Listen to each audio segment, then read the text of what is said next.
You're watching the Comm Syndicate live stream. It's 11:59 Radio Free America. This is Uncle Sam with music and the truth until dawn. Right now, I've got a few words for some of our brothers and sisters in the occupied zone. The chair is against the walls. We'll do it live. We'll do it live. I'll write it and we'll do it live.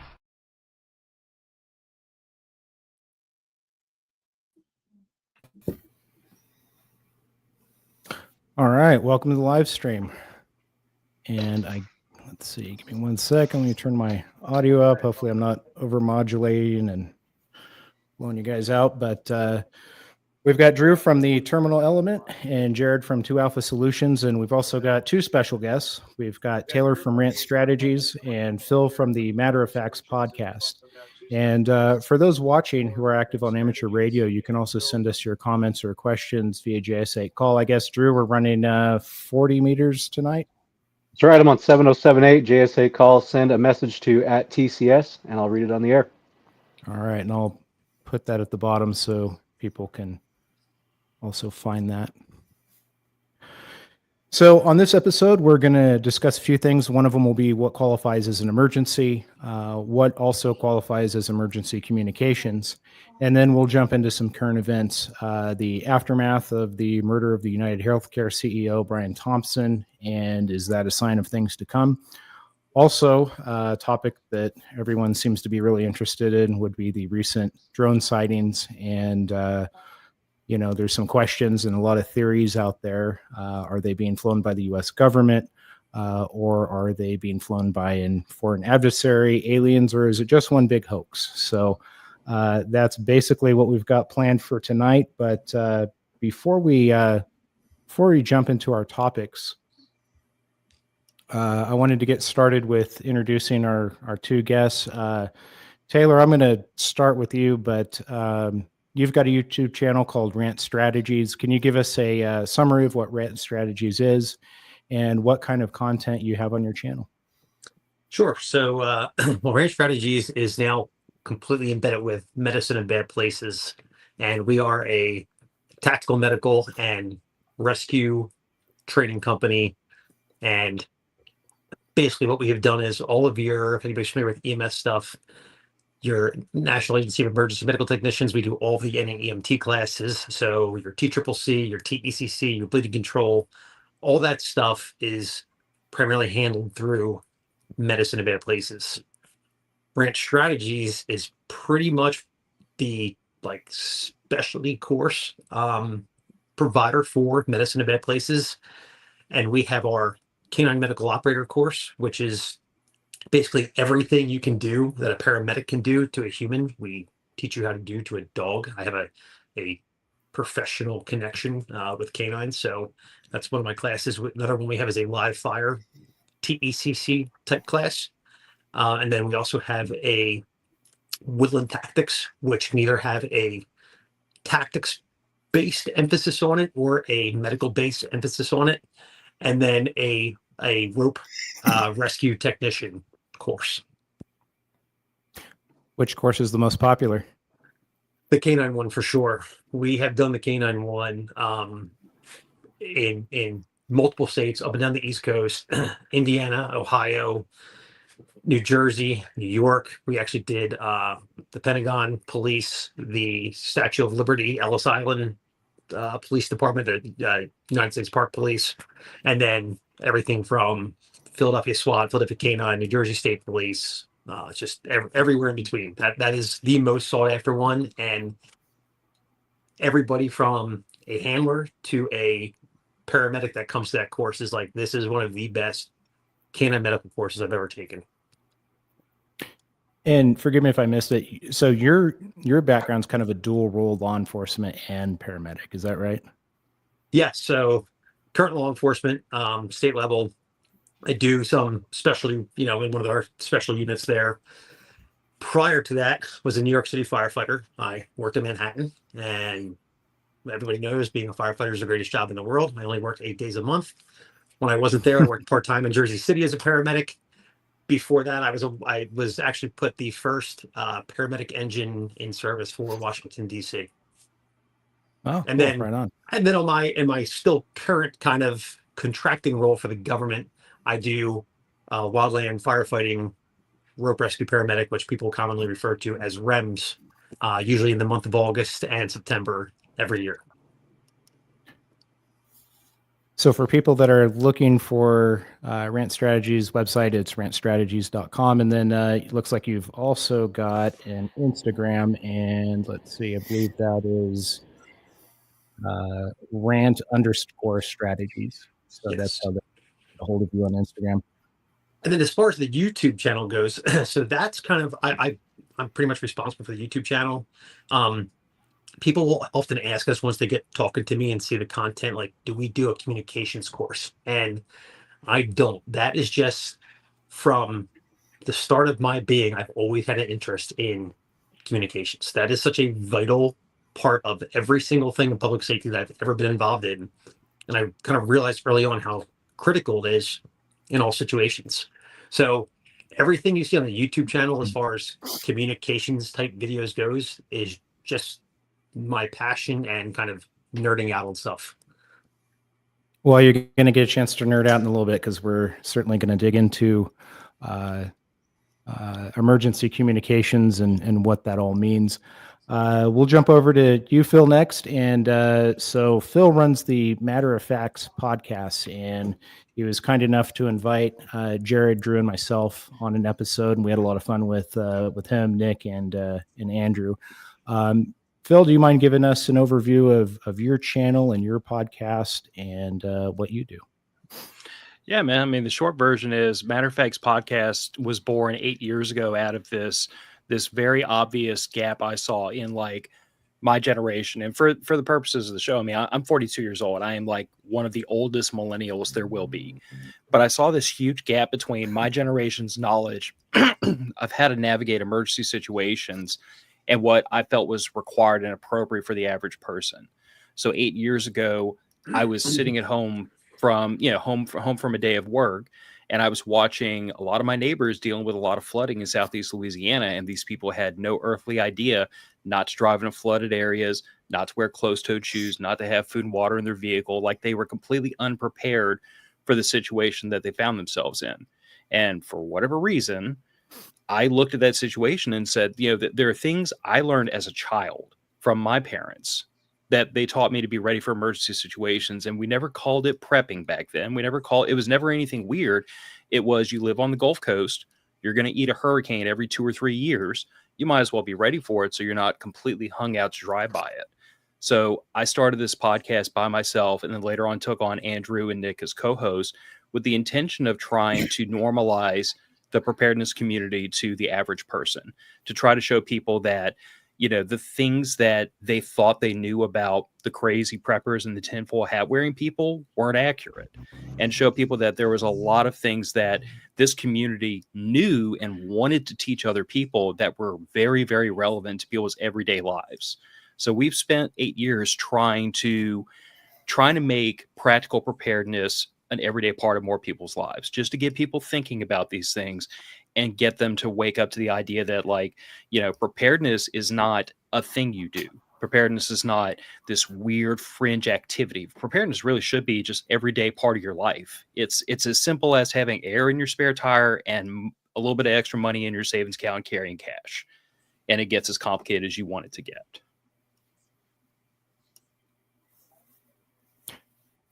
And your website is mofpodcast.com for those who want to check it out. And I would be remiss if I didn't mention the Disaster Coffee, which I guess you can purchase from the Matter of Facts podcast website. Looks like you've got dark humor right now as your main product. Yeah, so that link actually takes you to disastercoffee.com, which, in the name of full disclosure, I'm a part owner in that company now. But Disaster Coffee is co-owned by myself, Andrew, and James Walton. And it's a brand that we've built around this idea of mixing our intense enjoyment, and I would say a sociopathic need for coffee and caffeine, with the kind of the tenets and the ideas of preparedness. So it is a premium coffee. It is small batch roasted to order. When you order it from us, we immediately notify our roaster, and the order gets roasted the next day and sent out to you as fast as possible. This is not off the shelf, store bought Folgers in a red can that's been sitting around for months on end. It is the freshest cup of coffee we can possibly provide to y'all. And the product that we sell a fair bit of that I tend to recommend a lot is so-called bunker beans, which is green unroasted coffee beans. So for the person that wants to store coffee, like in your long-term preps, already roasted coffee and ground coffee has a certain shelf life to it, whereas green unroasted coffee beans is a dried grain. So it is ostensibly 20 to 25 years shelf stable as long as you keep it dry and out of the elements. Personally, like I think I've got like 25 pounds of it sitting back there on the shelf. I roast all my own coffee from scratch. And I believe you've got, forgive me, I've forgotten the name, Cypress. That's another initiative that you have going for trying to get people, I guess, that are not necessarily technologically savvy to, I guess, to get them into prepping. Is that right? Yeah, so Cypress Survivalist is a nonprofit that my wife and I started just a couple of months ago, and we're still in the process of standing it up and getting that first initial event off the ground, which we're looking at like March 8th in Southeast Louisiana. But Cypress Survivalist is just kind of an outgrowth of the podcast. It's this realization that we have this huge community that's all around us that, just judging by how they reacted to Hurricane Ida, this is a group that is not prepared for massive emergencies. They are not prepared for horrible hurricanes. This is a group that desperately needs to kind of like apply some of the tenets of preparedness to their own personal lives so they can take better care of their families in the event of an emergency. And I came to the realization that we're not going to reach all these people with me and a couple of my friends on the internet. It's just not going to happen. We need to start transitioning to some in-person events just to reach a different audience and to try to build a model here that, like, if I can build a framework and a curriculum and everything that works here, then I think it's something we could potentially pass off to other people so that they could run a similar event using a similar curriculum in their environment, in their local, area. It's an attempt to take all this off of the miracles of the internet and put it in person so you can actually talk to people face to face who are going to be your neighbors, and they're going to be the people you have to depend on in an emergency. Excellent. Well, let's jump into our first topic, I guess, with that. And so first one's what qualifies as an emergency. I think we've got some pretty good subject matter experts here for that. But one of the things that we were talking about offline is not everyone has the same definition of what an emergency is. And an event that's considered SHTF for one person may not have to consider definition for another. So we can start with, a very basic question is, what do you think qualifies as an emergency? And I guess, Taylor, maybe we'll start with you and then we'll go around the room. Sure. So I think one of the, most basic ways that I deal with on a routine level is, so one of my responsibilities is as a search manager for missing people. Well, when you go down your missing person search exigency criteria, it's pretty amazing to the fact of, if a person is not where they're supposed to be, if they're essentially missing, we start asking questions. Well, how old are they? Because if they're really, really young or they're really, really old, that changes the criteria. If they are familiar with the area or they're not familiar with the terrain, that changes the criteria. If they have appropriate clothing for what the weather is at that time, that changes the criteria. So you can go down this list and get your numbers to see, and it almost helps you figure out, is this an emergency as far as a missing person is concerned, or is it not? And I think if you apply that to emergencies in general, it comes down to the fact of, is this person capable of dealing with this situation, or are they not? Again, most of us in this room here, probably everybody's has a public safety background. If you're in a minor car accident, probably not a big deal. We know how to handle that. We pull off the side of the road, we call 911. We know that appropriate people are going to come. No big deal. But we've all dealt with those people who are in a very, very minor car accident, and it's damn near the end of the world for them. That is a true emergency for them. So I think it's hard to quantify without putting who the emergency is affecting into the equation.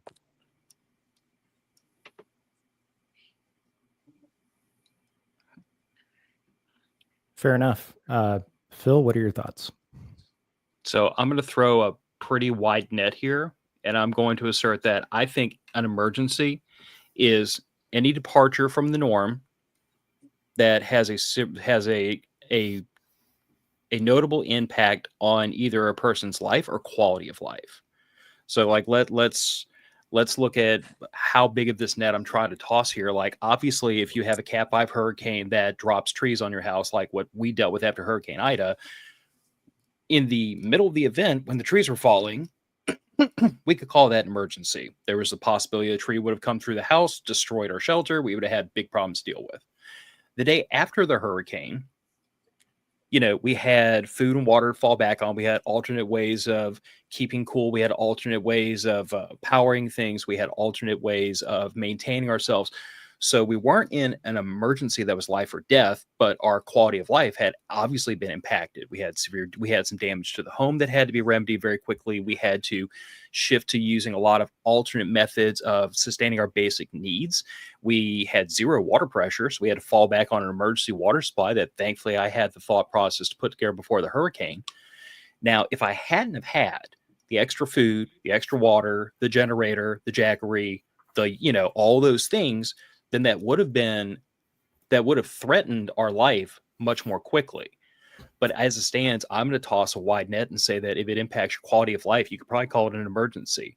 In the event of the car wreck that Taylor was referencing, even if you can handle that, you can call EMS, there's no immediate emergencies, you can call a wrecker, you can get it towed, your vehicle's been messed up, your plans have been screwed up, you might have some injuries that have to be dealt with. You might just have to go home, take a day off of work. That could cost you money. That could cost you time. It could cost you leave if you're in that position. So I say if it compromises your quality of life, you can call it an emergency. It may not be as severe of an emergency as if it compromises or threatens your life itself. But I feel like to truly encompass what is an emergency, we got to toss a nice wide net here. So that way we can catch those things that may not threaten your life, but they still screw your day up real bad.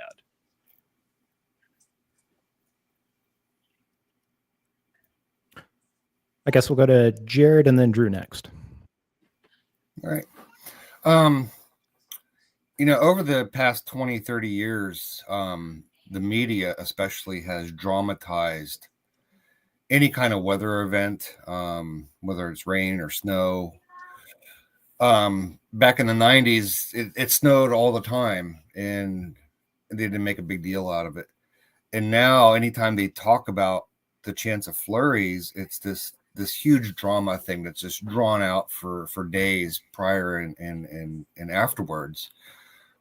They send these reporters out to these locations and tell you how and try to show you how bad it is. I'm like, well, that's just a normal everyday thing.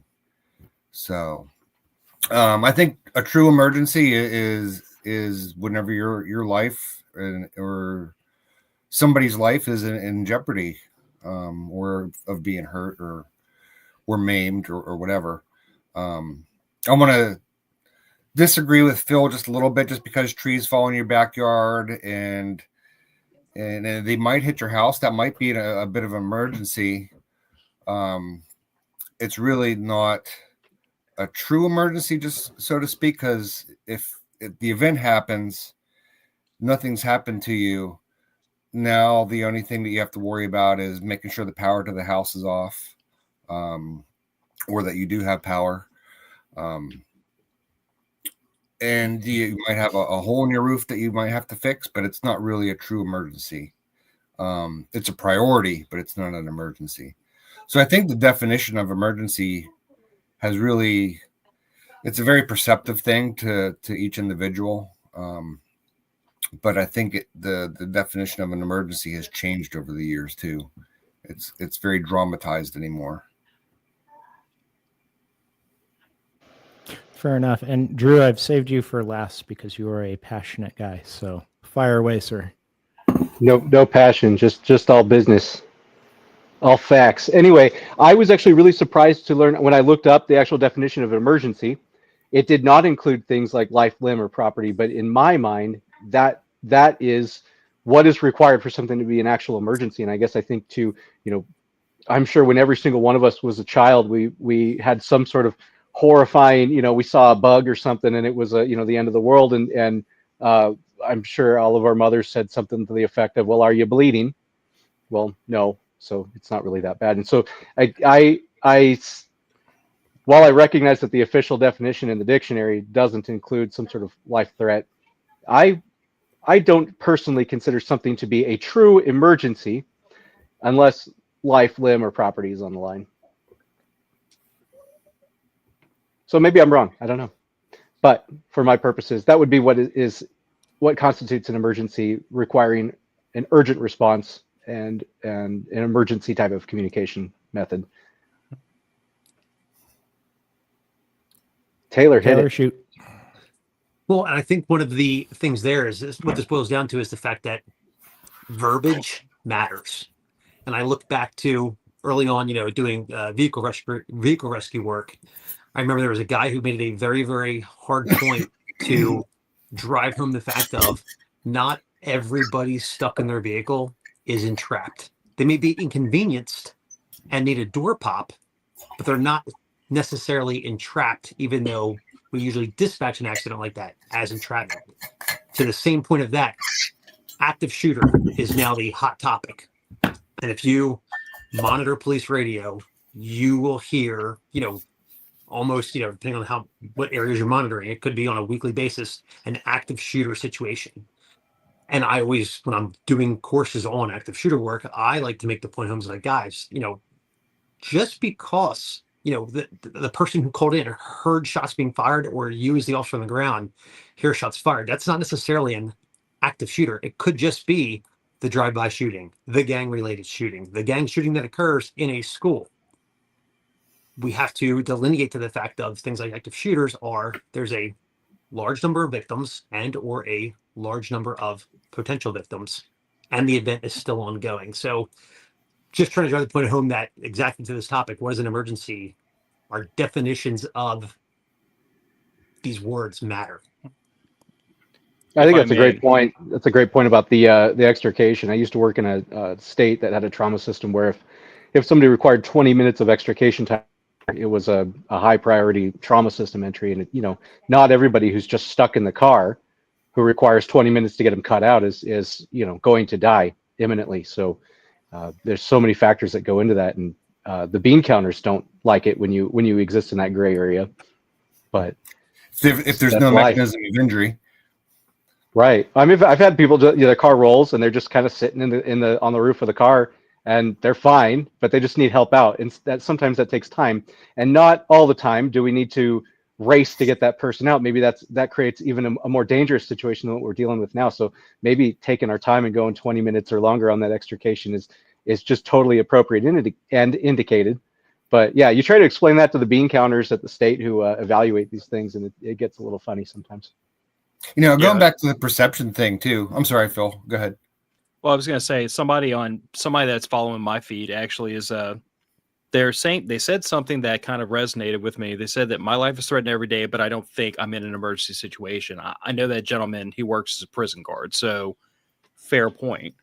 But what I was going to ask was, like, I'm going to make an assumption, but how many of y'all, by show of hands, have families, wives, kids? I can't be the only one. So the reason I bring that up is because does what you consider to be an emergency change, whether it's affecting you or your loved ones? Because I know that, like, for me, I'm a military veteran. I will sleep on the ground under the stars. I will skip meals. I will tolerate some pretty horrendous conditions that I would not tolerate for my wife or daughter for a moment. It's not palatable to me. Whether or not it's going to kill them is really irrelevant. That's why I said earlier, if it impacts quality of life.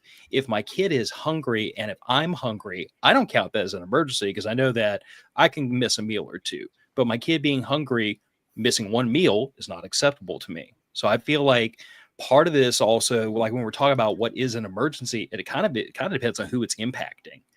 If it's impacting someone that we place their needs or their wants higher up the scale than ours, we're going to naturally kind of elevate whatever's concerning them higher up than we normally would if it only impacted us.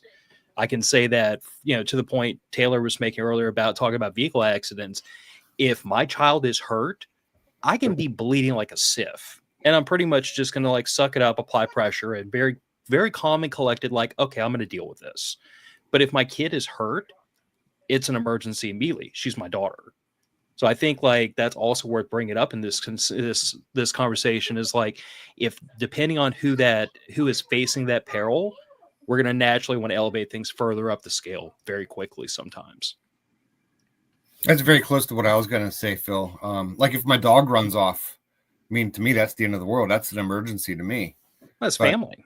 Exactly. So I'm going to spend however long it takes to go find my dog. If he runs out in the woods, I'm going to go find him, not that he's ever done that. Or if he gets hurt, that to me is an emergency in my perception, in my world. Yeah. Well, and this is what we were kind of getting into offline, was the fact of, you losing power at your house may not be a big deal. You're prepared, or you have blankets, whatever. But your next door neighbor who also lost power, who has a trach, who's on a home vent, that's quite honestly, maybe they have a battery backup, but they are heading towards a dire emergency, dealing with the exact same set of situations that you are. So again, it's kind of who it is affecting. I can say after Hurricane Katrina, it was brought to my attention by one of my fellow soldiers that they knew someone in the local area that was on a home dialysis setup. Now, when power's been out for 2 weeks, and the only thing keeping your family member alive is that little Honda Gyro running the home dialysis, fuel is not it'd be nice to have air conditioning. It is a life or death situation. After Hurricane Ida, when the power was out, me getting my generator running was really like, it'd be really nice not to have all the food in my fridge spoil, but if it does, I've got 6 months of dried goods stored up. Who cares? It's degrees of an emergency, and that's why I always go back to like to try to define this in as, I hate to say it, in as loose a way as possible, but so that it can apply in as many directions as it has to. Like, if it impacts a person's quality of life, even if they'll survive it, it sucks bad enough. We probably shouldn't allow it to impact their quality of life. And if it threatens their life, that is dependent upon the emergency and the person. I mean, whether it's home dialysis or even around here, we have this situation every time we get a power outage in the summer where at least 1 or 2 very old people pass away, unfortunately, because they can't tolerate the heat in the middle of August in Southeast Louisiana, as well as some people that are younger can't. What becomes an emergency is what has happened, and has that applied to you directly? I guess I'm confused then. So we're talking about life or limb situations here. You're dependent on that oxygen concentrator or home dialysis. These are immutably dangerous situations for those specifically fragile people. But we seem to be drawing a demarcation between those situations and that quality of life situation where your ice cream melts in the freezer. I got to say, I personally don't think that's an emergency if somebody's ice cream melts, even if they really, really wanted that ice cream. Maybe that's something that they deal with urgently, but you wouldn't call 911 for that. I would expect consequences if somebody called 911 for that. People have called 911 over a lot less. Oh, yeah. Someone called the local radio station after the last bad hurricane we had down here after Hurricane Ida. 48 hours after the hurricane, they were called in the local radio station to ask when the grocery stores were going to open because they had no food in their fridge. I mean... Okay. So that precipitated something that could be potentially dangerous for that person. Definitely. Just through their lack of planning. But I don't think the specific act of the power going out is the emergency, but it could precipitate situations that are urgent for people.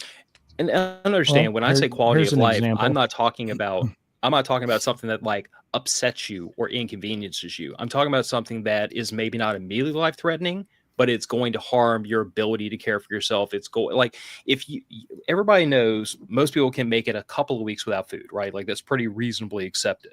But for, Phil here, who has hypoglycemia, a couple of days without food is going to have a very rapid, it's not going to kill me, but it's going to very rapidly impact my ability to do labor and to take care of my family. So it's one of those things where it's like, is it threatening my life? Not immediately. Is it going to make other things more difficult for me? Is it going to make certain things impossible for me? That's why I use that umbrella term like quality of life. It's not it inconveniences me because I don't have my ice cream. It is, these things will not kill me immediately, but they are going to impact my ability to care for myself and others. Happens every summer and winter. Well, I guess this probably qualifies. Yeah. Is that matter of fact, folks Nick? freeze or fry Yeah. when the power drops out. That's my co-host Nick, who lives in Right on. Illinois. Well, and that's one of those things, it's also a lot of this dictates as to how you live your daily lives. And a lot of that is influenced by where you live. When I was in New York, in Manhattan, when we had the blackouts hit New York, that's one of those things people don't understand. You have residential buildings that are 80 stories tall. Well, when the power goes out and the elevators shut off, now you have people that literally can't get to their house anymore because they can't walk up 80 flights of stairs, or they are in the elevators and now the doors won't open, so they can't get out. Not to mention the emergency response that takes place from that, where literally every single elevator in Manhattan had to be located where it was, the doors opened, made sure it was clear to let these people out. So, it's kind of one of those things we were talking before too, as well as, how does the mission dictate your gear? Does the gear dictate your mission?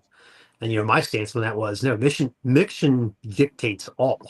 And then you have to act accordingly to that. And I think even just trying to define this term emergency relates directly into that to show it depends what the emergency is and how it's affecting you for how you are going to, or what you are going to need to deal with that.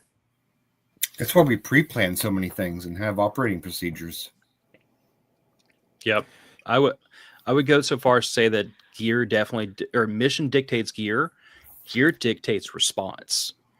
Because I know from my time in the military, like there were plenty of times it would have been really cool to have this thing for this one specific situation we found ourselves in, but without that thing, we figured out the next best thing. Lots of redneck engineering, if I'm being perfectly honest. Anybody that's ever been in the military or first responder knows that moment in time where you have like duct tape, super glue, and shoelaces, and you just make stuff work. Fight with what you have and not what you want. Exactly. So, I mean, I would definitely say that, like, if you have a mission, you should definitely make the gear meet the mission. There's no justification for charging in a battle with shoelaces and duct tape when you could have the thing you really should have for that mission. But we also know, George Patton was a genius. I think I can attribute that quote to him that said that no plan survives first contact. So once the emergency starts, you're no longer in control of the situation, and you might have to figure stuff out and make do. But I get frustrated when people they want to luck their way through an emergency, and it's like, no. There were steps we could have taken prior to this emergency to make this suck less than it is going to already. Yeah, and the whole reason we're talking about this particular topic is it's basically going to segue into our next one, which is what qualifies as emergency communications. And perhaps this comment, I saw it a little bit while ago, so I'll put it up. How do you think the ability on the new iPhones to send text messages via satellite help in emergency situations? I mean, I think for most people, a cell phone is going to be your first line of defense anyway. It's not going to be necessarily a radio, but the reason that we brought this up is because there is a place for radios in emergency communications, and I know that some people kind of use that interchangeably, but there's a lot of talk online about ways to set up emergency communications, and there's a lot of debates as to whether or not amateur radio or GMRS repeaters are well suited to handle traffic during or after an emergency. So Can we talk about Kyle's question before we move on to the next topic? Because I think yeah. If you want to expand on that. So that's been going on for years before the iPhone started getting satellite capability. And so I have seen many of these calls come in recently where people have satellited out. I think that's really cool. But this is not new to the iPhone. The Garmin InReaches, especially the help buttons that didn't have any sort of ability to send a text message, those have been problematic because, for example, in the Grand Canyon, I read about people were punching those buttons because, they ran out of water or their feet were tired, and then people have to mount like a $20,000 rescue to go even make contact with these people and get aircraft in the air, and all the things that you got to do to find somebody. And a lot of these things were definitely not emergencies, and so I think that's why a lot of people have tended to drift towards those devices where you can actually communicate some substance in that contact to say, hey, we're fine, however, we're out of water and we're going to be in a tight spot here soon. But I've seen a number of these contacts based on satellite here recently, and I'm fascinated by it. I haven't had a chance to play with an iPhone that has that yet, and I'm really curious how effective the two-way communication can be with that. And I think T-Mobile even is coming out with a device that can interlink with Starlink satellites here coming up. So not a new question, but it's definitely not going away. And there's a lot of ambiguity there as to what people consider their emergency and how we respond to it in a way that's, financially responsible and, doesn't put people in at undue risk because somebody has a blister. Mm-hmm. Well, I guess before we move away from the definition of what an emergency is or what we think it is, looks like Pacific Northwest Minuteman now has a zone. So an unforeseen combination of circumstances or the resulting state that calls for immediate action. That's what I read as well, and it doesn't list life or limb. And I was really surprised to discover that. It seems like it should be in there, Unless the inference is that unless it's life or limb, it doesn't require immediate action. I mean, leave it open to interpretation as what do you think requires immediate action? I'm gonna tell you that when I have an angry wife, chocolate requires immediate action. But Well, if you're a diabetic with your insulin in a refrigerator, refrigeration requires an immediate action. Yep. Right. But as far as the satellite communication goes, as far as the iPhone goes, I think that once again we have to take advantage of technology. That is an awesome capability to have. But when you look at that as going, everybody's familiar with the PACE plan. The primary communications is our cell phones. There's no denying that if you're out there saying your cell phone shouldn't be your primary communicator, I don't know what you're thinking, but let's be real with ourselves. That is the case. However, one of the biggest things is, as far as emergency communications go, is it has to have some sort of ruggability. And people make a lot of money repairing iPhones, having insurance plans on iPhones, replacing iPhone screens. So if you're relying on your iPhone as your primary means of communications, plus your emergency means of communications, just because it has the satellite feature into it, that's kind of foolish because of how delicate of a piece of device that it is. And on top of that, yes, it does satellite. That's awesome. I can tell you this past summer, I was out in the Klamath Mountains up in Northern California.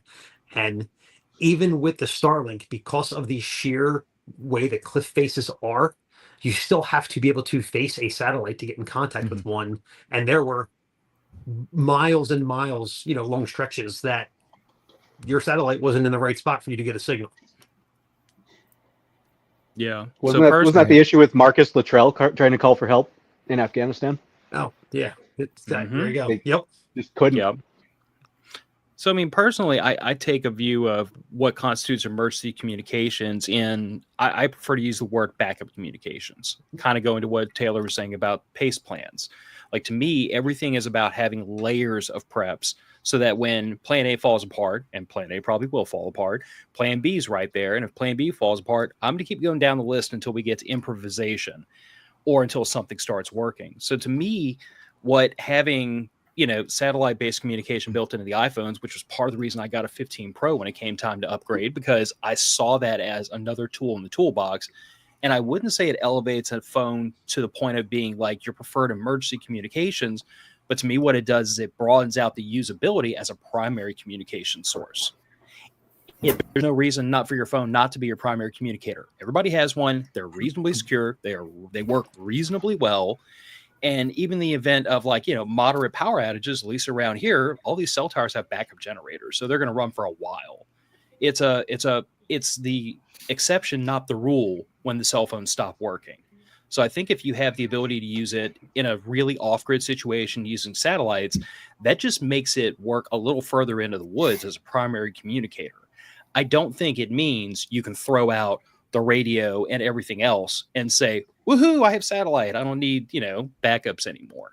No, it doesn't make it idiot proof. It just makes it less failure prone, I would say. Hey, we got a JS8 check-in. Sorry, I thought you were done. Oh no, I just had a pause.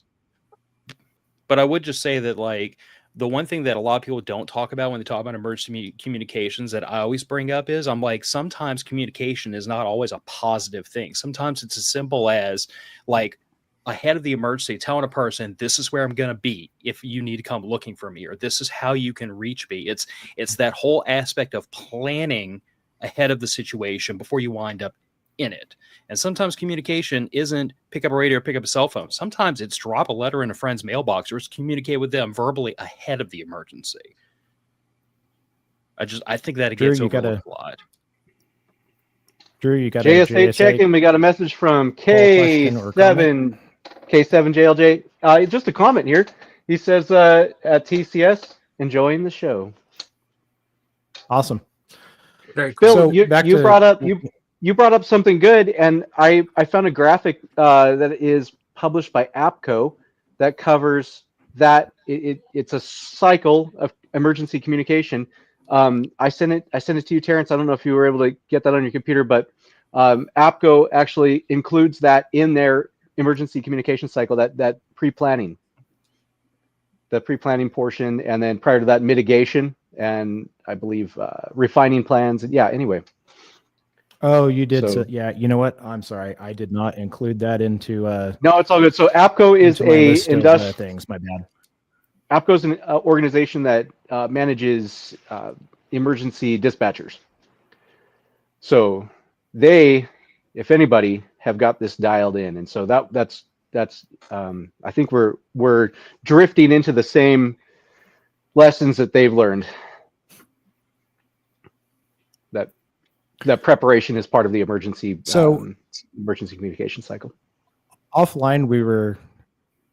Sorry, this thing's buffering a little bit. Offline, we were kind of talking about, a lot of the things that you see on YouTube and stuff like that, where people are kind of promoting what they think emergency communications is. And we started debating as to whether they're using these terms interchangeably with backup communications. Do you think people who say EMCOM and emergency communications, do you think they really just mean backup communications? Like, it's totally reasonable to have layers of comms. So, that would be your cell phone and probably maybe ham radio if you're into that, and a CB, and who knows what else. And those are all just backup solutions.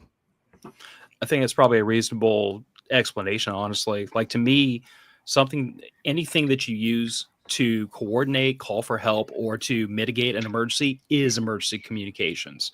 It's like the difference between me having a generator because I just don't like being hot when the power's out, and I have a generator because I can't have this life-saving piece of medical equipment die on me in the middle of a power outage.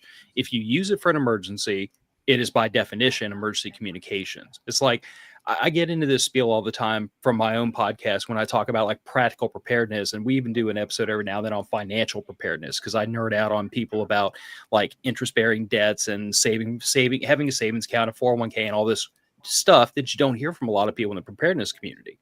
But I always tell everybody, I'm like, if you use it for preparedness, it is preparedness stuff. It's the intent that makes it emergency communications.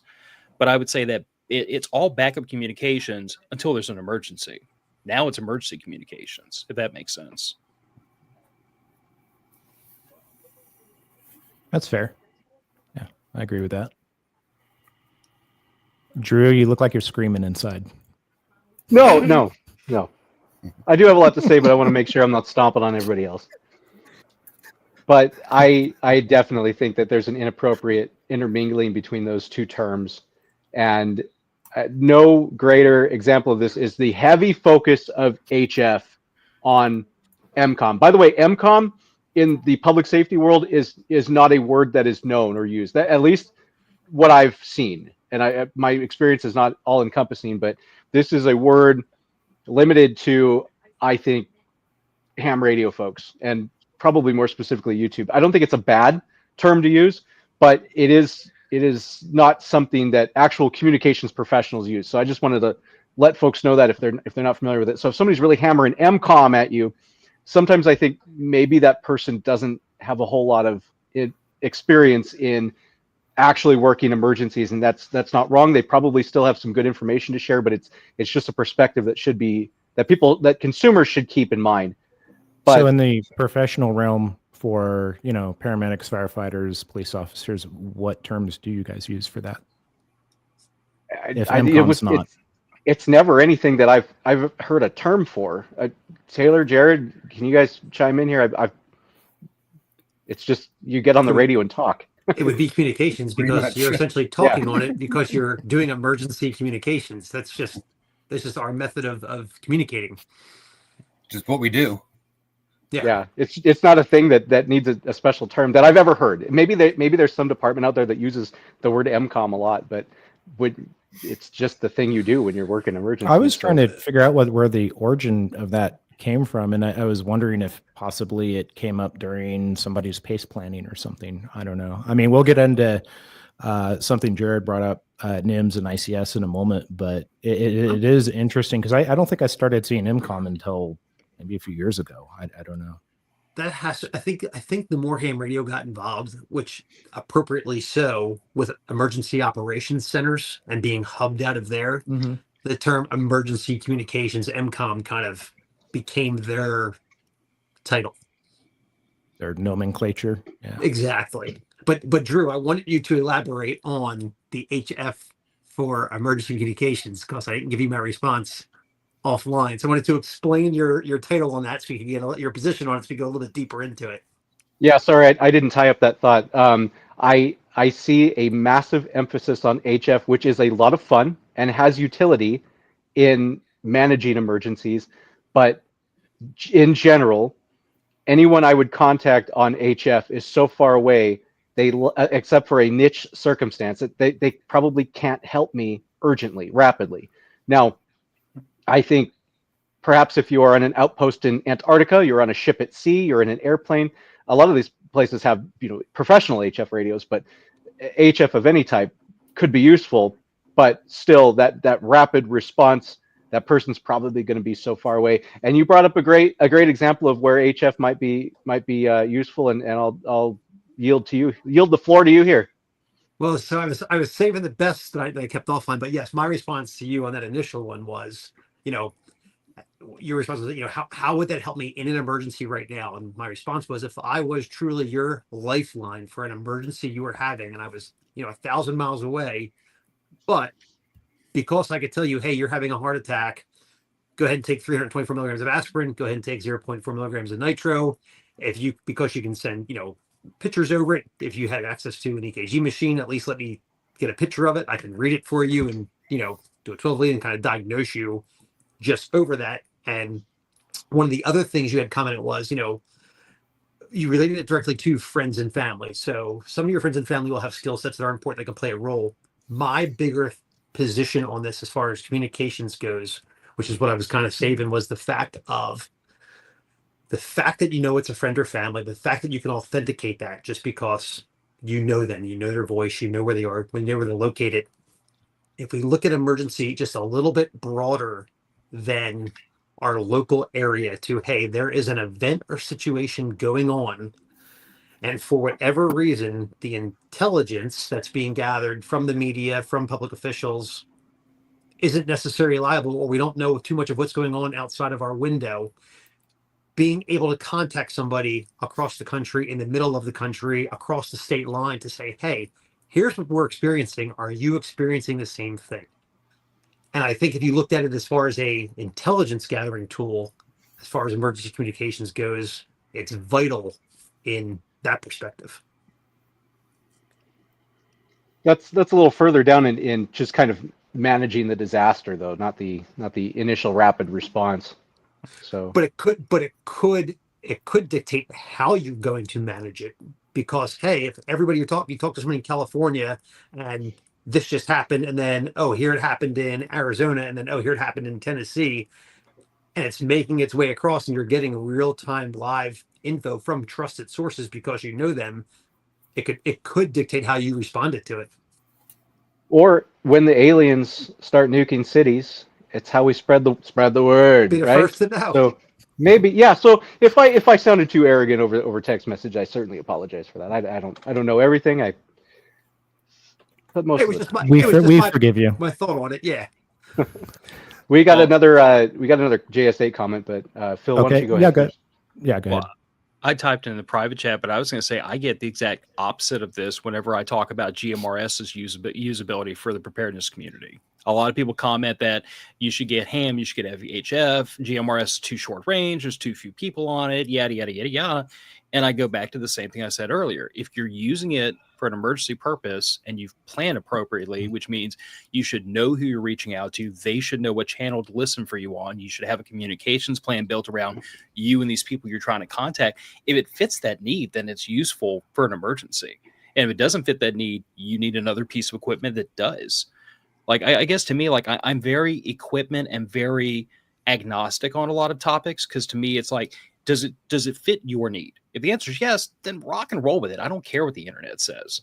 Like there are people who I know who live in the literal middle of nowhere, and UHF, VHF, GMRS is not going to be useful to them. They're too far away from the people they need to contact in the event of emergency. They really need to deal with HF to get the range they need, or they need to look at satellite messaging or something else.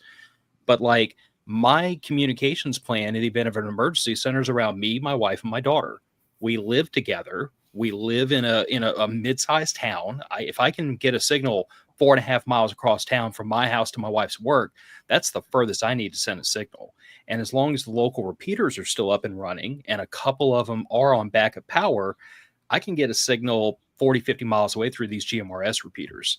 So again, does it fit your need? If the answer is yes, then it's by default, it works for emergency communications. And if the answer is no, then go look at another piece of equipment. I don't like the blanket statements that this doesn't work for anybody or this does work for everybody, because the minute you use the words always and never, I get to poke holes in it. True. I see that a lot. There was this video, this guy dressed up like a bozo and a bow tie, and he was like, ham radio can't work for, or whatever. And anyway, nearly every public safety agency in the world uses UHF or VHF handhelds, which is very closely mimicked with the GMRS system or any VHF amateur radio system. So it just seems odd that somebody would say GMRS can't work for you in an emergency when your police officers might be carrying nearly the same equipment. Well, So, I mean, with the public safety part of that, they have infrastructure behind that to support it. They have repeater sites. They have satellite receivers, not satellite in the space, but separate receivers across an area that are all tied into one repeater or two repeaters.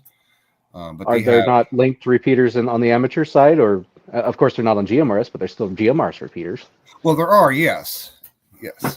And I'm not defending one way or the other here. Yeah.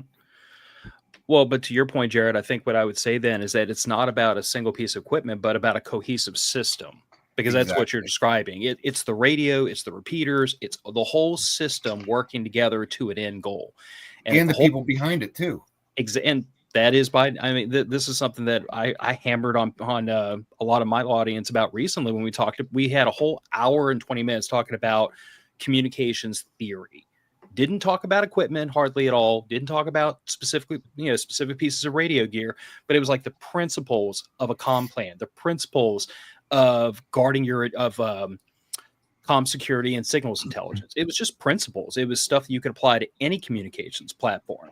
But it's this idea that like the planning, the standardization of a plan, the radios, the things behind the radios, the operators having the knowledge to use it, it's all part of the system. And if the system works, then it works. And if the whole system as a total doesn't work, it doesn't work. And by the way, like the loose nut behind on the this side of the radio is usually the weakest link in every system. True. Well, one thing you're saying, that's the thing. Everything that kind of cements this together is, number one, pre-planning, and you guys just mentioned that. The only thing, and this is as a general class ham radio guy, I think one of the biggest things that turns me away for ham radio for essentially emergency communications, and the reason that I favor what GMRS is or how it's established, is the fact that one of the things that I will preach to people is have a channelized based system, not trying to remember frequencies and offsets and this and that. No. And one of the best parts about that is, if you're even doing it on the ham side, but you're having your radio program that way, is you have some ambiguity there. If I tell you, hey, we're on 2 meters, and I say, hey, go to 160, well, you pretty much know if you're listening in where you're going. But if I say, hey, go to channel 23, you have no idea what that means. Because that could be any frequency. Exactly. And that is like the one weak point of GMRS that I'm very quick to point out to people is like, it is a channelized service.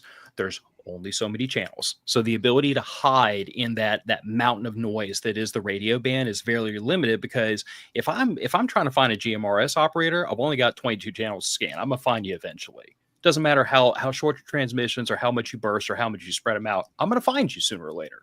And I'm going to cut into your comms. But I think for its ease of use, it is a greater benefit than a negative, for the fact of any public safety radio out there.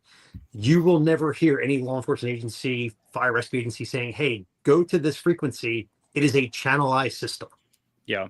And that is the reason I recommend it to so many people in the preparedness community. And I'm really pushing, I don't push against ham. I just tell everybody, put this tool in the toolbox, because the difference between a ham UHF radio and this thing is that I can teach my daughter how to use this in 45 seconds.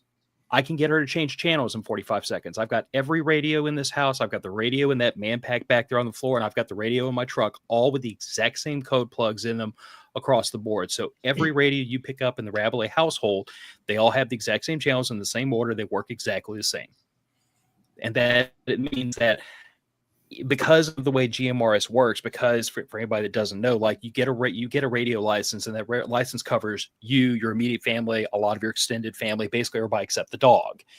And I can pass a radio to my brother-in-law or my parents or my wife or my daughter, anybody. We all operate off the same license. So it allows you to arm the lay people around you with radios and spin them up very, very quickly in a way that I think is much more prohibitive. It just has a higher barrier to entry than ham does. Like, I won't debate it may or may not be a more capable radio service, but if you're not willing to invest the time to learn how to use it, it's useless to me. I'm getting inundated. I'm getting buried in JSA messages here. Get caught up here. First message we have here. Actually, all these are from K7JLJ. This message is for our FDNY calendar Chad there. Says you're nailing it. He obviously agrees with you. I appreciate that. I see. I never mentioned the calendar, so okay. Yeah. Oh, sorry. That's out of the bag now. Oops. I don't know where we find that calendar. Anyway, the other message you said, VHF won't get this message to you, even SSB voice. And I didn't understand this part of what you wrote, K7JLJ. You said the term is, quote, my job, unquote. I don't know what that means, but I guess my point is, there's like, you're sending a message to me over HF. There's very little I could do for you right now. If you are having a true emergency, maybe I could provide some sort of guidance or something. But Taylor did jump into that, and you pointed out that he was nailing that topic home. Yeah, there's certainly a role for HF. I personally don't think it's your most valuable or primary means of communicating an emergency, raising an alarm in a situation where your needs outstrip your resources to handle that situation. So, and then the last, this is a bit longer paragraph, same sender. My family's 260 miles away. I'm contacting hams in their neighborhood to provide comms in SHTF. Short of satellite, there's no other way to communicate other than HF, and preferably digital modes. And I think we sort of talked about that, and maybe that's something of a backup communication rather than an instant emergency, because if they're 260 miles away, you definitely can't come to their aid right off the bat. In response to your I'm not following. Say comment. Oh, I get what he's saying. Call it my job. He's basically I'll equate it to basically like a volunteer firefighter who says, "Oh, I work at." You ask them what their job is, they say they're a fireman, but it's like, no, you work at Best Buy. You're a Best Buy checkout guy. That's your job. Gotcha. Yeah. Not to diminish their valuable service that they provide. I guess I wanted to kind of go, because this is. I don't think Terrence was planning on us going. I wanted to kind of rabbit hole. Yet here we are, Alice. Oh no, I was. I actually wanted to circle back to something that you had brought up, Phil, because it's going to segue into our kind of next set of talking points. But basically, you were talking about explaining theory and principles to people. And I think that's probably one of the most important things you can do, because one of the hardest questions to answer is, what kind of radio should I get? And it's like, well, what are you trying to accomplish? What are your goals? Who do you want to talk to? And I think that you are probably one of the few people, aside from, the other guys here, that actually talk about that kind of thing. There's plenty of people that are willing to recommend a radio, but they don't really take the next step of, well, what are you trying to do with it? And I think a lot of people kind of get frustrated with radio, because that's really the first thing you should be looking at, instead of, what cool gear should I buy first? And offline, Jared, I guess, back to kind of Phil's point about theory and just principles. Offline, you were talking about NIMS and ICS, and how many people, when going down the path of setting up emergency comms infrastructure, they may not have much knowledge about that. And I can share this just briefly. So NIMS, that's the National Incident Management System. That's a program of FEMA, and the approach is for incident management for emergencies that range in size and scope. ICS is the Incident Command System, and that's, I guess, a model for helping managing resources during emergencies. But a lot of people don't really talk about the principles and theories. And is there a way, I guess I could start with you, Jared, first, since you are the one that originally brought this up. Is there a way to apply these concepts for those wanting to go down the path of setting up an emergency communications infrastructure? The first thing you have to do, FEMA has all these courses lined out, and you can go on, and they're all online, or I would say a majority of them are online. You can go take all the online courses that you want, but if you don't take those and actually implement them into practice in training and utilize these NIMS and ICS courses, you're going to be completely lost with them.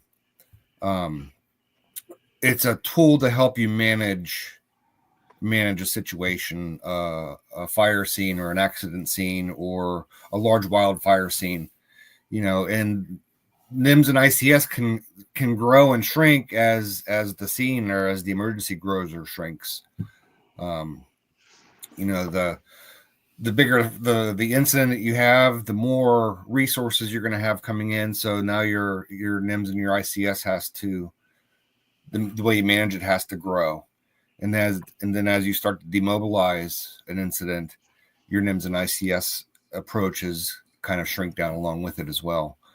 But you have to go out and experience the management side of these emergency scenes that really see how NIMS and ICS plays a role. And even then it can be a little confusing for a lot of people. Well, and I think a lot of people, well, I should take that back, because I don't want to speak in too much of an absolute, but I see a lot of folks online and just in different circles that will promote the whole manpack thing that we've been talking about and beating to death, and HF for communications, but there's not really like a, PACE plan or an SOP behind it. And, there's a lot of emergency preparedness circles who include HF as part of their overall comms plan. But is that focus proportionate to its usefulness in all emergency scenarios? And I think that's something that Drew previously was asking in our offline conversations. Is it proportional? So, go ahead. Well, I was just going to say, like, I'm always very careful how I wade into the situation, because I never want to like disparage anyone's use of anything that fits their particular need. I am extraordinarily anal retentive with a lot of people I collaborate with, my audience, friends of mine, about asking the questions of like, what is the thing I'm attempting to accomplish before you haul off and go buy 10 tons of, manpacks and radios and antennas and all this stuff that you post on Instagram to impress all the people you're never going to meet in real life. But like, to me, it just comes down to like, do you need to make that 200-mile contact. GMRS is probably not the thing for you if you need to reach out and touch someone from that far away. You probably need to look at HF. But if I need to contact my wife and daughter who are at the other end of the subdivision, HF is not only overkill, it's not going to work. So I just always go back to this idea that, like, if you ask me what should I do, what should I get, I'm going to ask you what you're trying to do. And like, that's the conversation I started having with a lot of like my patrons when I started diving into communications was, what are y'all trying to do, guys? Like, I built everything I built in this communication system that I'm implementing is all based around the idea that there are two people I primarily need to be in touch with. I do not expect them to be more than 5 miles away from me. I can cover that with GMRS just fine. I've got some people in a little bit further area that I'd like to be in touch with, but they're not required. So I started with, this is my requirement. What fits the requirement? What fills the need? And it's got to be that way for communications. It's got to be that way for home defense. It's got to be that way for everything. In my mind, like I don't get into this idea that anyone who does not know your situation can give you blanket suggestions for anything. Yeah, Picking out a radios. I think that's fair. Absolutely, Phil. And I would say, I think for 90% of the situations, I'm not going to go too deep into this because we've kind of moved on, but I think simplex communications is usually the 90% mark as to what is probably most important to you. And then you could go into whatever radio you want to use to fill that role. Go ahead and explore. But as far as IMS goes and incident management, it's kind of torn. So, Jared, you'll know this in your heart. From doing both sides of it. Law enforcement, horrible at IMS. We don't practice it. We really don't do it. Is that one of our things? You talk about like freelancing as being a bad word in the fire department. In law enforcement, your job is basically to freelance and see where you fill in. Yep. On the fire department world, I think for 90% of the country, we've taken it too far because it's kind of been mandated to be enforced. Quite honestly, from my point of view in this, when I hear, my city pulling up to a 1 or 2 vehicle car accident and there's nothing else going on with it, and they establish command and do the whole 9 yards, it's like, I don't need to talk to command at that point. Being able to call you by your, unit designator that you are the other 99% of the time, it's perfectly appropriate. Your span of control is literally the guys you work with all the time. There's all no within real, 50 feet of you. right. There's no real need to implement IMS in that situation. And I get it. It's good practice, but it's a lot of overkill. Yes. Now we take that and I go to the wildfire scene. And the first wildfire I went to, I literally took selfies standing in front of what they call these tent cities because it was the entire IMS system in real life. I'm like, oh my gosh, there's the logistics tent, there's the planning tent, there's the finance tent, everything And it was there. stretches for a mile on either side. Yeah, I'm like, I couldn't believe that it actually existed. Of all the FEMA classes I've ever had to do, I'm like, what is this stuff? I'm never going to see it. And then all of a sudden, one day, I'm like, here it is in all its glory. So it does exist, and it is appropriate in certain situations. But in the majority of the stuff, we're really kind of, put that square peg into a round hole, and it's just not needed. Right. For this, for Drew. So what would be your recommendations for? I would I'm say sorry, I would say use common sense, and I would equate this to Drew to be like, for the same reason we don't walk into a medical patient's call or the single vehicle car accident and issue them triage tags just to practice, because there's no need. Sure. Well, I mean, So I think how we if I could kind argue, of originally got. be a little petty. Yeah, go ahead.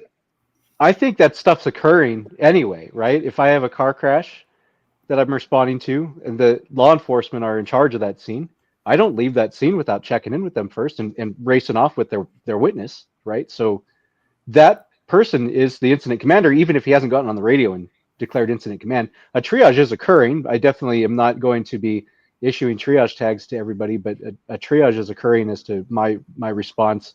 And then if simultaneous calls come in, I'm deciding if that one is urgent enough that I need to peel off. So, I mean, some of this stuff's occurring informally, even if it's not totally declared.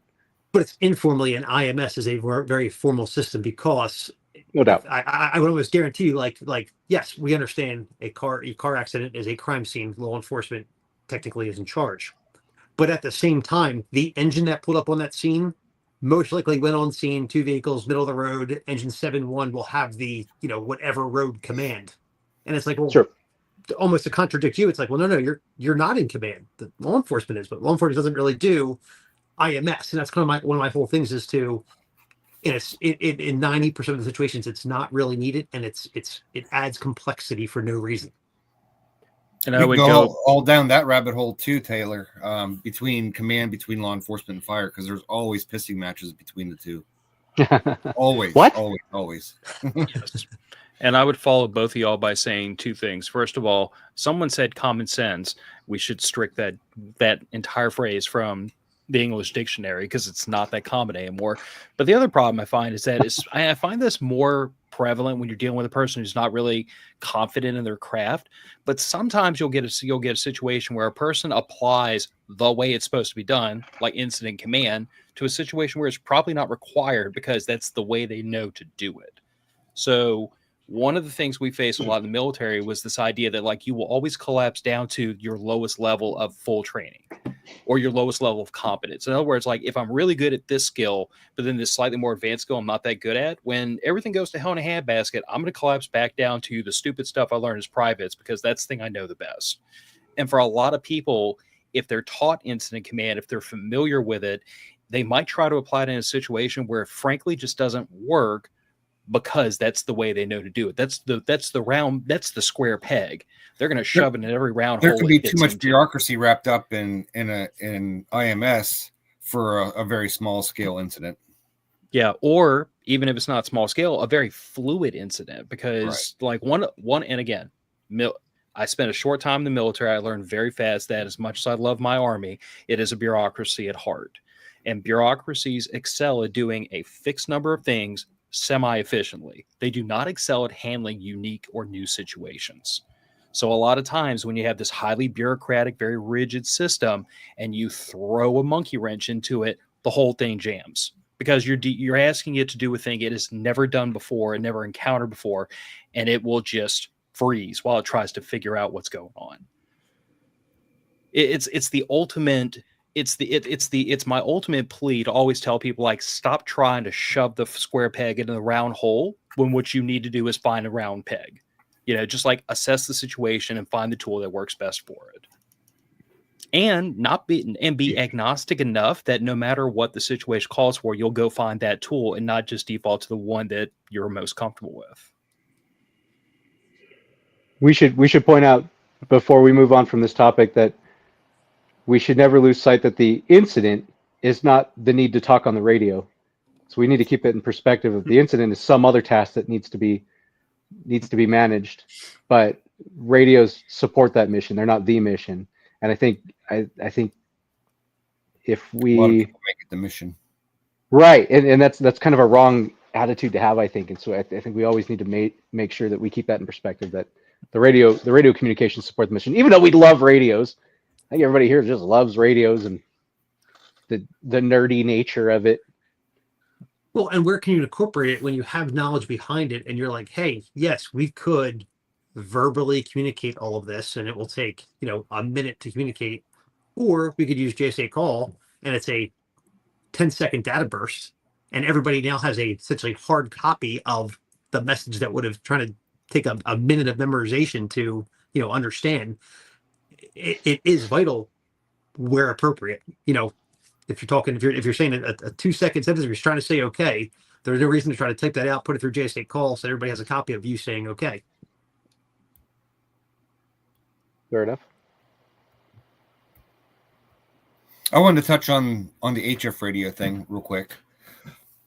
I think it would be appropriate to bring in outside resources from a distance, like with the hurricanes down south here earlier this year. if you're set up in a command post and you have no other means of communicating with your organization outside of that area, say 2 or 3 states away, I think that might be a very good thing to be able to have that link established on HF to be able to say, hey, we need 25 pallets of water down here and we need diapers and for the kids and stuff, and coordinate that to some degree. But I think a lot of the, like with FEMA, they have the infrastructure and whatnot to be able to facilitate that without the radio. They bring in their own cell towers, their own internet. But that's just another tool in the bag, is all HF is for bringing in outside resources. Yeah. Well, and I think what you said with the hurricanes and stuff too, there is, whether, no matter which, as far as HF goes, the Maui wildfires are the perfect example. You're literally on an island, hundreds of miles off the coast. You need to get back to communicate back to the mainland somehow. But further to that, what I was going to say is, one of the things with all of these emergency communications groups and systems and implementation that has to be acknowledged is the fact of, we always talk about pace and redundancy and this and that.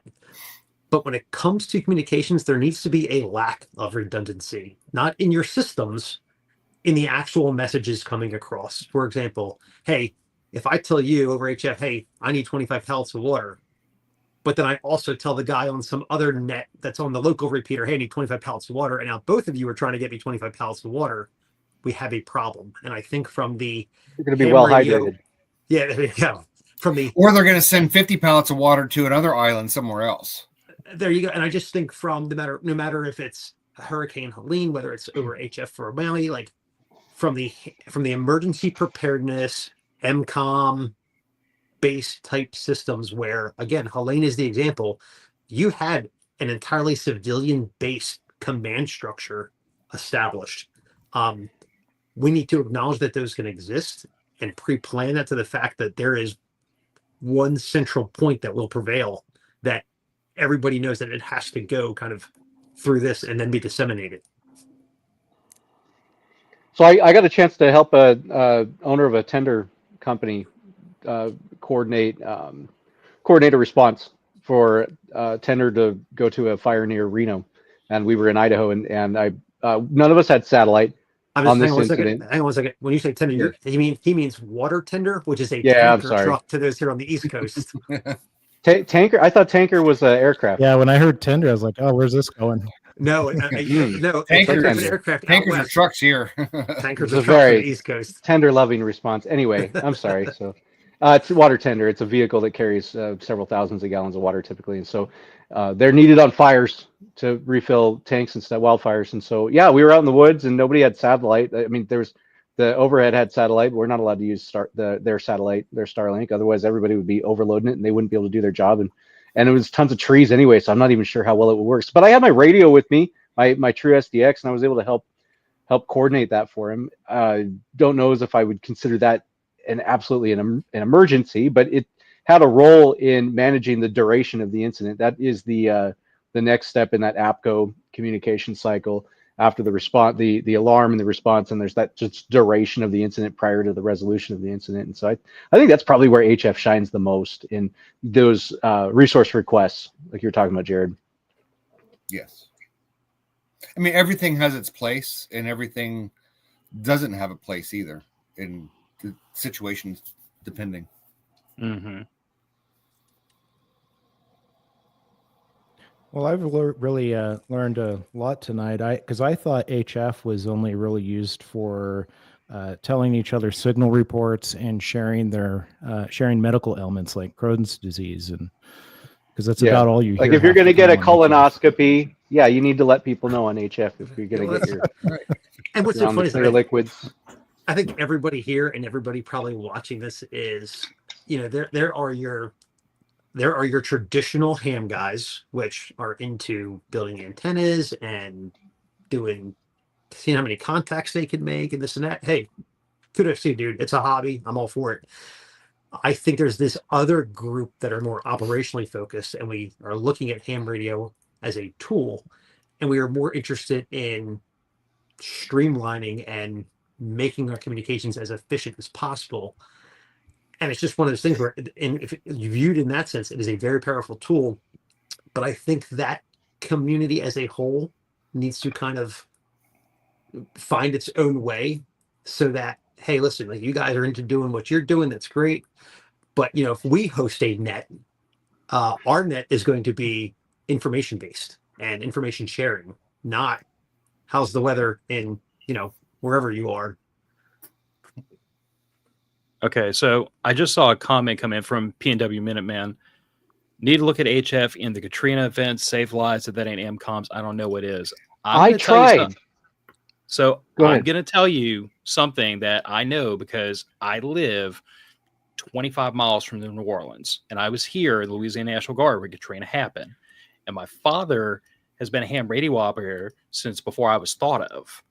So I know this secondhand, but give me that. But there were a couple of local repeater owners on ham frequencies that changed the tones on their repeaters because they were getting too much traffic for emergency purposes during the storm. You've got to. Now, I'm not saying that's across the board. I don't want to cast that as like a disparagement against the entire ham community. I'm just going to illustrate two things with that.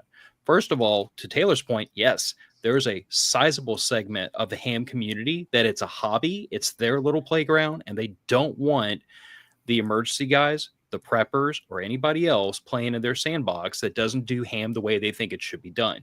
Same applies to GMRS, by the way. I've gotten that 6 ways from Sunday from that community because I come from the land of the crazy tinfoil hat people.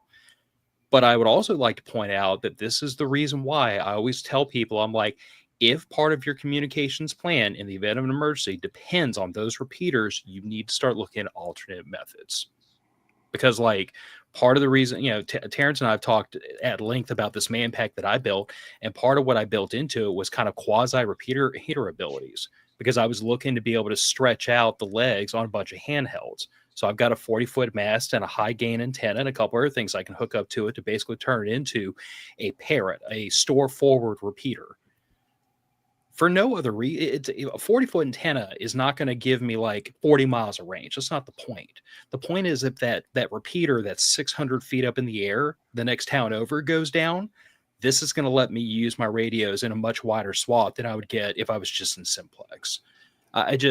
It really is one of those situations where, like, yes, I do think it's important that we integrate into those communities because they have capabilities and there's gear there that we want to use for our purposes.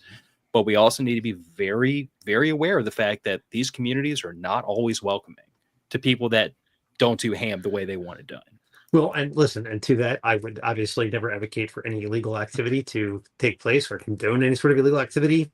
But if you are one of those people that does that, I hope your antenna gets struck by lightning, because karma's a bitch, and there is no need in an emergency situation for you to try to flex your might that you took a test and paid $35. Like, you should be dealt with later. Yes.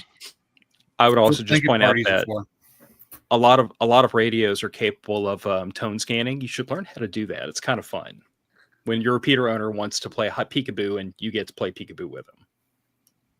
It's not hard. No, but that goes to the point of, we were talking earlier about how like the equipment is only as useful as the operator is trained. And there are a ton of people out there with radios on their hips that do not know how to manually program them. They don't know how to manually scan frequencies. They don't know how to scan tones. It's a skill set to learn how to do a lot of these things from the faceplate. Like, I'll be the first to admit, I'm very spoiled programming radios with a computer. It's quick, it's simple, and when you got 4 of them, it's a lot faster. But I still keep the instruction manuals for all my radios with the radios, because I've been in that situation where I found out, I was in the next town over and I found out about a new repeater that came online. So I got the tone and the frequencies, pulled the manual out of the center console of my truck, and popped a new frequency into my truck right there on the side of the road. But most people don't know how to do that. So I Jared tried just really hard to direction find. Kraken. Nice.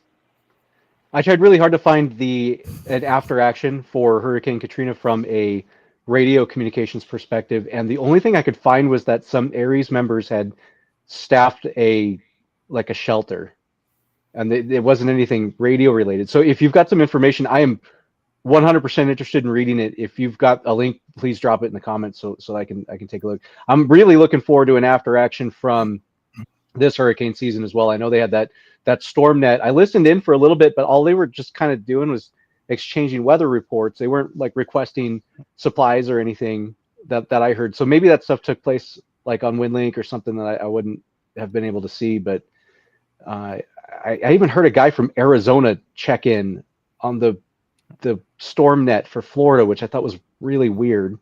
So I can tell you with fair certainty, because I got this secondhand from a very reliable source that I would trust to shoot my mouth off.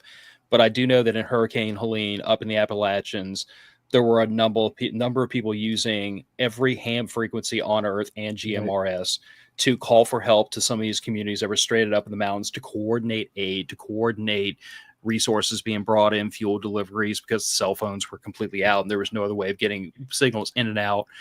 I know that a lot of amateur radio and GMRS frequencies were being used between a couple of civilian relief groups that were in that area that were just trying to figure out who was still alive and where they were, to try to find these communities on a map.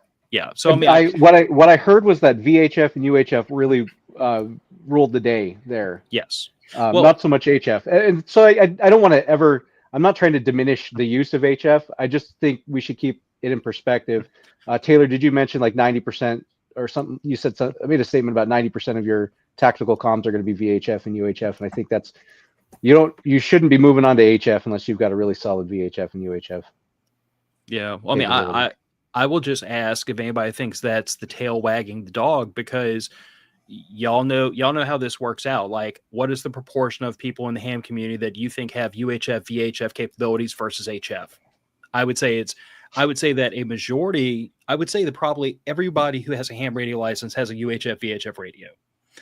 Maybe only half of them have an HF radio. So is UHF, VHF going to be more common just because there's more radios out there? They're cheaper, they're smaller, they're more common, and that's why they got so much more use in Helene? Or is it because they were truly the best tool for the job because of the short to intermediate ranges being used? I think it's probably a bit of both. So I think, so you see the comment there from Dale. Yeah, there's one of the videos on my page I did of radios for Rescue Hurricane Helene, and I actually recorded a lot of what was going on and then played it. And that was all the net control that they established on their VHF and UHF repeater that they were using, and it was really impressive. At the same time, I did a very similar video, or tried to do a very similar video, for the hurricane that hit a week later in Florida. And you talk about a refreshingly anticlimactic thing to listen to. It was weather reports, people being like, hey, I just lost power. Yep, I just lost power. Nothing urgent. And I think that goes back to almost the thing that we started this video out with, in the fact of, look at the difference that being prepared for a situation makes compared to something catching you off guard. And you could look, two major hurricanes, two separate areas. One deals with hurricanes all the time, the other doesn't.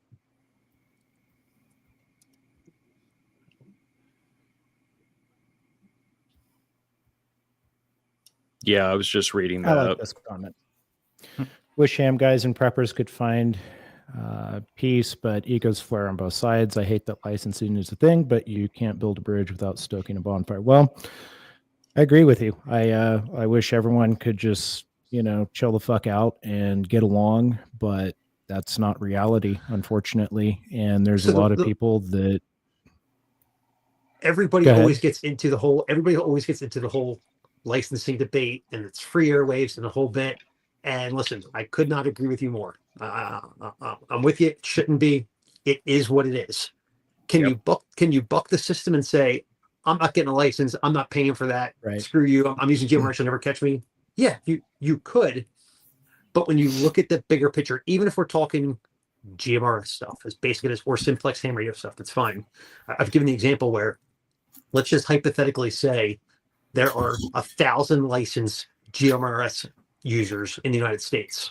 Well, now the government's putting pressure, the FCC's coming in saying, well, listen, hey, we want to cut down these channels that are allotted for GMRS because there's only 1,000 of you using it. Well, in reality, there's 8,000 people using it, but 7,000 people never bothered to get a license.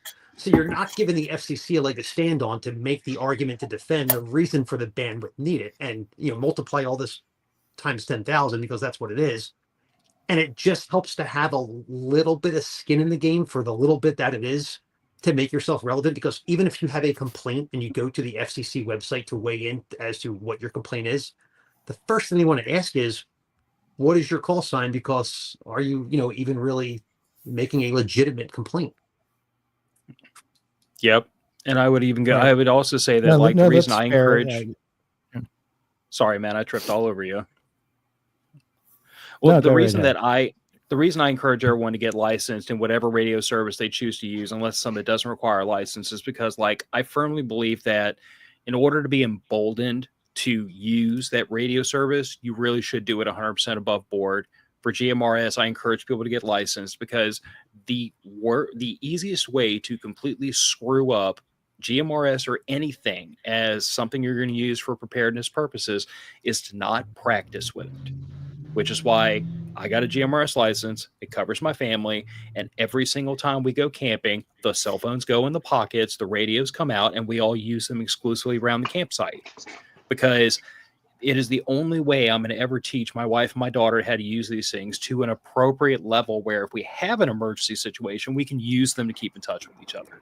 Because otherwise they just sit in dad's office and they don't get used. And then I'm trying to have that conversation when all hell is breaking loose of how do you make this silly thing talk to you? It is ultimately incumbent upon the user to learn how to use the equipment. And you can apply that to radios, to firearms, to medical equipment, to anything across the board. If you don't practice with it, it's not going to serve you very well. We got a comment on JS8 at about a 1,000 offset, but I didn't see the call sign. It didn't decode on my system, but it just said good events. I'm sorry. Good evening, gents. Good discussion. Anyway. Thank you. Yeah, no, I mean, to Scruffy McScrufferton, that's a great name, by the way. I mean, to your point, I hear all the arguments about licensing versus non-licensing, stuff like that. I mean, I don't want to get into that argument. I mean, I think that there's certainly a place for licensing and there's some good arguments for it. And there's probably a good argument on the other side for it's the people's airwaves. I get all that. But the part about people chilling out and finding peace and getting along, that's kind of, I don't know. I get tired of, all the politics that go with it because there are a lot of ham guys that will poke their nose into the GMRS space as well and start getting on GMRS repeaters and telling those guys how to conduct their business too. And, it's generally people that they've driven away from ham radio who are like, fuck it, I'm going to go to GMRS now. And, those same people jump on the GMRS repeaters and do the same thing. So I think there's a really toxic cultural thing that needs to probably change within amateur radio. And I know people will probably get pissed off at me for saying that, but I don't really give a shit because it's true. No, I mean, I wouldn't even stop at saying that's you in any way unique to the ham radio community. I mean, or to GMRS. Me and my co-host have talked multiple times about how, when you look at the firearms community, it's a freaking dumpster fire every Thursday about the guys with the BCMs that talk crap about the guys with the Palmetto State Armories and all this nonsense where the community just wants to fillet each other over the most meaningless crap instead of focusing on the idea that, hey, you're armed, you're training, you're able to protect yourself. That's like 2 thumbs up and a Happy Meal. And we ought to all be excited about growing this community because whether it's firearms or whether it's radios or whether it's medical equipment or whether it's backup power, solar, it doesn't matter to me. I think those are all knowledge bases that need to expand and everybody needs to know if it applies to their situation, they should know how to implement it. But the only way we ever do that is if we acknowledge that there are people coming in this community that are not going to stick around if we're a-holes about everything. You have to meet a person where they're at and gently steer them towards proficiency and, fully integrating into the community. But we don't do that if we start jumping on a person because they use phonetic alphabet instead of plain speech for their call sign and just meaningless nonsense like that.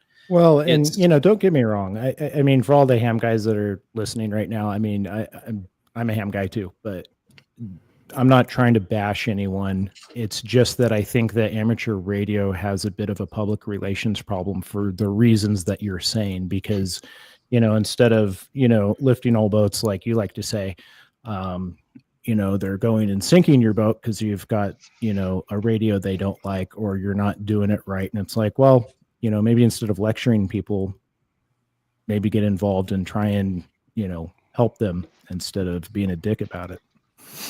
yeah. This I is mean, just a human problem, Phil. You're absolutely right about that. I mean, if you've ever gone to a church, you're going to encounter toxic people. There's nothing yeah. about radios or church or any specific group of people that makes all of them good. So this sounds more just like an adult competence issue. It Well, is, but I think it's incumbent upon the community to self-police. Like that's Sure. one of the big things, like in the preparedness community, like I fought tooth and nail against, is this idea that like there are certain people that are anointed and they get to hold the information and they get to dispense it and they get to choose who is and isn't part of this. And I've seen those lines drawn across socioeconomic, political lines and everything else. And I'm like, it doesn't matter. It's information. People need it. Like, let's quit being idiots about it and let it out. But I think that's incumbent upon the community to say, hey, Elmer, you're not allowed to, talk crap about the guy because he has a Baofeng. Just shut the hell up for a second. Or, hey, Phil, I understand you think everybody should have, backup power and 6 months of food and water. But if this guy only has 3 weeks, we don't treat him like crap because he's not prepared enough. Like we as a community have to police each other. And sometimes that's going to mean a little bit of tough love to smack somebody in the back of the head and be like, you are not God's gift to this. And you need to be a little more welcoming and not be an a-hole about everything. And if we don't Life of police JMR each makes other, huh? Sorry, go ahead. I stepped on you. Oh no, just if we don't police ourselves and police each other, then the community is never going to grow. Life of JMR makes a good point, about tribalism. And, that certainly exists not only in the gun community, but amateur radio and probably just about everywhere you look. So that's a good point. And the last thing I want to bring up too is the fact of, I think, what's kind of funny is everybody in this room, this is kind of like, I mean, Jared knows it's, finding guys in law enforcement that are also EMS related, fire related, you start to kind of narrow the field of people you're dealing with. Everybody sitting here is a prepper, and which I don't like the term, emergency preparedness minded, and they're a ham radio guy, and they're a comms guy. And I will say the one thing that I have noticed is I think those that are pure preppers, when it comes to the communication side, are a little closed minded. And it's the big, again, the free airwaves, I don't need a license, the whole bit. And I think part of the ham side is the fact that you generally have a little bit of a not necessarily even a higher knowledge, but a higher understanding to the fact of, especially since we were talking about HF, in addition to having skin in the game and justifying why we need this bandwidth and how many people are on the system. The other thing people kind of forget is the fact of, and this applies to GMRS as well as ham, is the fact that your radio waves propagate nations' borders. So you have to have the understanding that, these radio transmission permits are closely monitored by nations' governments, because you're literally talking, outside of your country into another country. And usually the permits and privileges granted to your licensees, even though they vary from country to country, they generally follow that international guidelines established by the International Telecommunications Union and the World Radio Conferences. And that really plays a role when it comes to your HF radio stuff. But I also know with GMRS, there's a couple channels you can't talk to if you live within a couple miles of the Canadian border, because you're restricted from it. So just having that deeper understanding, I think, would make people more able to get along, because you understand where each other are coming from, and not just thinking, well, you're a moron, you don't understand, and I'm going to write you off. So back to use cases. Scott S. I've been an emergency responder for over 30 years. About 15 years ago, I got my tech license as I saw it as an additional response tool. I've only used 2 meter and 70 centimeter for any type of emergency communications. I mean, if you think about it, most of the people you need to reach out to in the event of an immediate life-threatening emergency are going to be local and regional. They're not going to be people across the country. I mean, yes, I guess you could say there is a narrow use case for that, but I tend to think that to illustrate the point, the problem I had after Hurricane Ida was that I was the only able-bodied man on the entire street that was able to like help a storm clean up or check on neighbors and everybody. I was busier than a prostitute on $2 a happy night. It was bad. But I was the only one. There was nobody else. I didn't need 30 or 40 friends 300-400 miles away. What I really needed right then was 2 or 3 friends in the local area that I could have called on a radio and said, "Hey guys, I could use a hand over here." That would have been infinitely more useful to me. Now, what I found out, yes. But what I found out as soon as the cell phone towers came back online was that I had literally dozens of messages from people I knew through podcasting and other content creators and friends that were all very concerned about my well-being, none of them close enough to offer immediate assistance. So like I totally echo the idea of UHF VHF. That's got the right range to get to people that are in your local community that hopefully you've talked to before the flag goes up, so you know you can depend on them. They know that you'll be reaching out to them. Well, the other thing too, Scott, in that comment underneath the one he put at this point he can only receive HF, and you may have missed it earlier, Scott. We kind of went into the fact of that's fine. You don't necessarily need to talk to make your communications effective. Just being able to intelligence gather by listening to what's going on by those that are dealing with it can pay you dividends. So one EMP and minds will change about that. I guess that's in reference to HF. But that's true. I mean, a lot of the discussion about HF for emergency use really kind of originated, with events from the Cold War and what would happen in the aftermath of, if God forbid the Soviets attacked us with nukes and, how would we all communicate with each other? And I think that's probably a true chair against the wall scenario where you're trying to get messages across over from Radio Free America over into the occupied zone. Mm-hmm. Right. And I'm always really careful to dismiss scenarios like high altitude EMPs and everything. I tend to lean away from that in my content just because I lean more towards the idea that what is perfect example. I have a concealed carry permit. I carry a handgun everywhere. I'm not going to go to prison for 10 years if I get caught with it. Let's just leave that out there. In all the years I've been driving around on the roads, I have had to use my handgun exactly 0 times to save my life while commuting hundreds of miles a week. I've been the first on scene ahead of fire and EMS 4 times because I just happened to pull up on an accident that just happened, and I was the first one there. And it was me and some tourniquets and a well-stocked IFAC that thankfully didn't have a life-threatening emergency, but it very well could have been. So I always go to this idea that what is the most likely thing you're going to encounter? Is it possible that China or Russia is going to send a nuke over our borders and EMP us to death? It's possible. It's much more likely that I'm going to have a Cat 3 to Cat 5 hurricane to contend with in the next 5 years. It's much more likely I'm going to have a neighbor who falls out of a tree and has a bone sticking out of their leg that I have to tourniquet off. Like there's this span of different potential emergency scenarios, and I'm going to focus on the ones that are the most likely to occur to me individually, and then I'll branch out from there. So by the time we get to EMPs, zombies, and other, I don't want to call them fanciful, but call them less likely events, by the time I get to all those, I'm going to be so well covered on the day-to-day stuff, it'll be ridiculous. But I'm not going to invest in stuff for an EMP airburst at the expense of your most likely scenario. Like if you don't have 100 Band-Aids under your sink, you probably don't need to go out and buy a couple of tourniquets. Like start with the small stuff you're going to use all the time. So we're just talking about a disproportionate focus. We need to keep in mind a proper proportionate response with our preparations. Is that what you're describing? That's what I'm.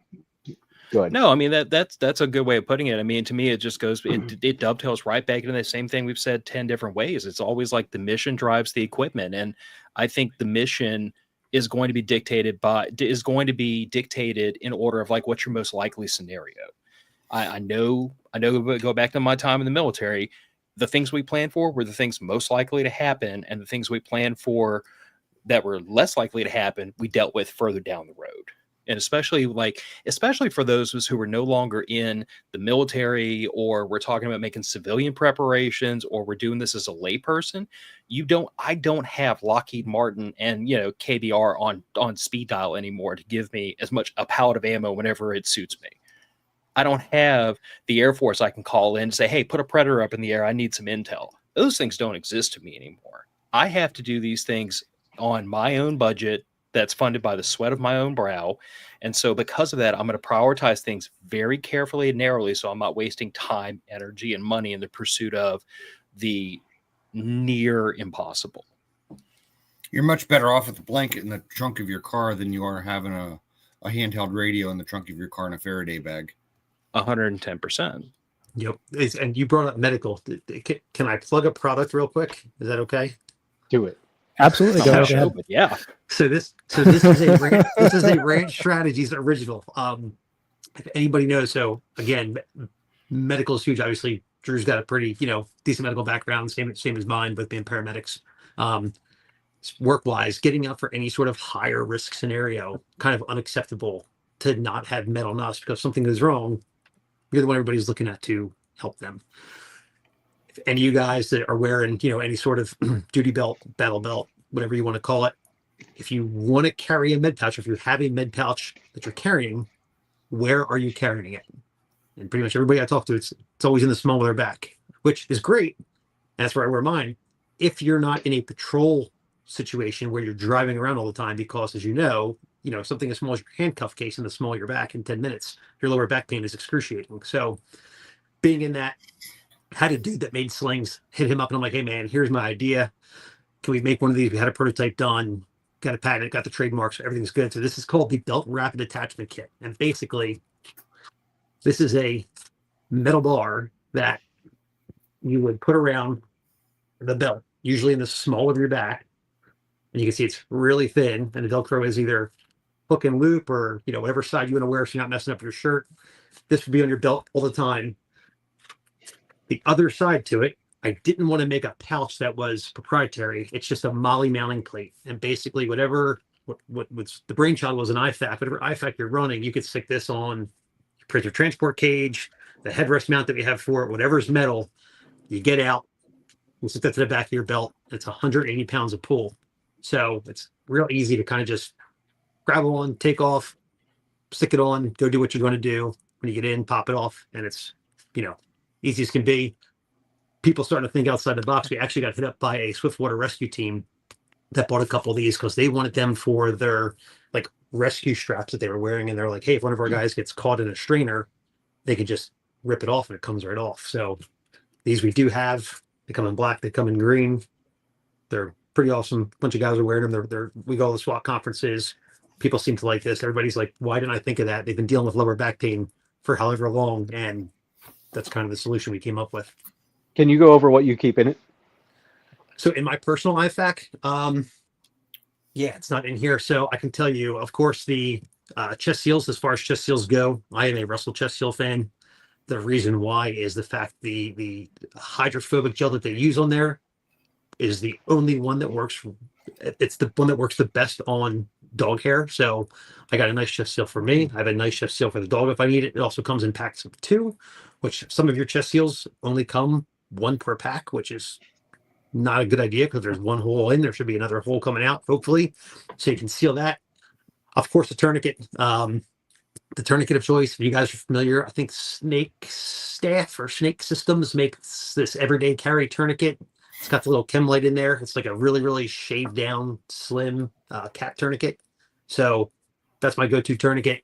Of course, the nasal airway.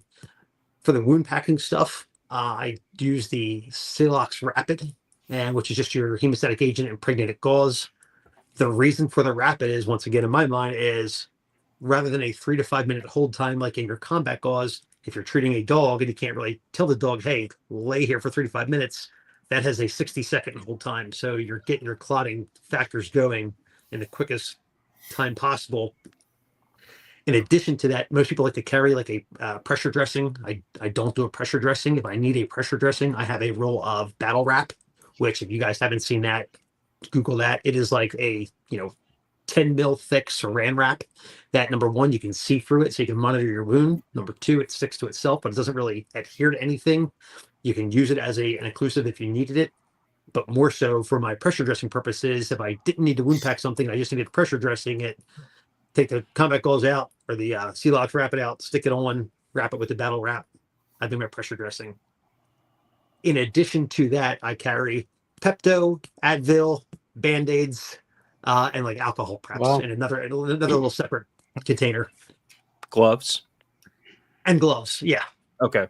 Yep. You always left out worth the, pointing out though. tampon to plug the hole. No tampons. No tampons. No, and Do I'm you have glad any you brought. canine specific IFAKs, Taylor? So as far as, again, we have our proprietary stuff. As far as the IFAKs goes, go to Medicine in Bad Places. That is all stuff. You'll always get the warnings. Get it from a reputable distributor so you know it's made in America, the whole bit. Medicine in Bad Places, tried, time tested, approved, the whole 9 yards. They're good to go. And also what we'll do is, for everybody that's in here, give me till tomorrow. And we will have if you type in, we'll do TCS. So, Tango, Charlie, Sierra, TCS. There will be a 25% off anything in the Medicine in Bad Places store. But give me to tomorrow to get that code entered in there. Question came through JSA about your product from K7JLJ. Did you say there was a metal bar in that kit? That's what is actually that you're wearing on your belt. Okay. Is that uncomfortable, or talk about that? No, so it is super thin, and there's actually a little piece of Kydex to help make it even stiffer when it's stitched in there. You don't feel this at all because it is a very, very thin piece of metal. It is just to give the magnets something to mount to. Okay, it's magnet, not Velcro. Got it. Correct. Which is, Velcro, you have to line up. Sometimes it tears, it makes noise. This was the quickest, easiest thing I could come up with to make a quick mounting solution for your IFAK. Gotcha. And that doesn't pull off just through normal work. So I wear tested it for a year prior to making it. This is actually, you can see this one's like camo. It's all ripped up. This was the this is all different colors. This was the prototype, and this went through about 7 variations, kind of refining. And the initial one did get ripped off, and we would make a little less material, add a little more material here, put different stitching in different places. This is the final product, and this we've had no issues or reports of getting ripped off. So yeah. And the other good thing too is the guy who makes this is confident in the fact of, for as long as he's around, if something happens to it, it rips, tears, whatever, it has a lifetime warranty. He will fix it for you. And Taylor, I'm glad you brought up the over-the-counters for the IFAK, because that is one thing I try to encourage people, is that by the time you get to the headspace where you're going to carry an IFAK on your person at all times, I always ask a person, I'm like, okay, do you have a box of Band-Aids, Cobang, an ace bandage, Tylenol, ibuprofen? Do you have a boo-boo kit in your vehicle? Because again, going back to that idea of we ought to deal with our most pressing concerns first. When I put a literally just an old Tupperware container full of Band-Aids and Tylenol and ibuprofen and Benadryl and things like that in my truck, when I put that in there, it wasn't in there a week and a half before we were driving someplace. My daughter had a headache and I was fishing Tylenol out of it. It wasn't 2 more weeks before I was fishing Benadryl out because, somebody had a case of hives. It's when you start looking at things in terms of this is the lowest common denominator, this is my most common use case. I have never had to strap a tourniquet onto a person in anger in all my years as a civilian, but I have dispensed God knows how many Band-Aids and Tylenol and ibuprofen and Pepto-Bismol. It goes back to that idea that these are the things I'm going to need literally, if not every day, but pretty freaking often. Excedrin is a lifesaver when you have a migraine type of problems. Correct. And all that stuff. I'm not carrying bottles of anything. It is, 4 Pepto-Bismol chewables and 2 Tylenols and stuff like that. But I can tell you, if you're stuck on a perimeter on the side of a house and your belly starts to rumble, it's a bad place to be. And being able to whip out 2 chewable Pepto and buy yourself a whole bunch of time is worth its weight. Yeah. And the whole reason I started carrying all that stuff was because, like, when my family goes camping, most campgrounds are not in the middle of suburbia. And, you're usually a little bit out in the middle of nowhere.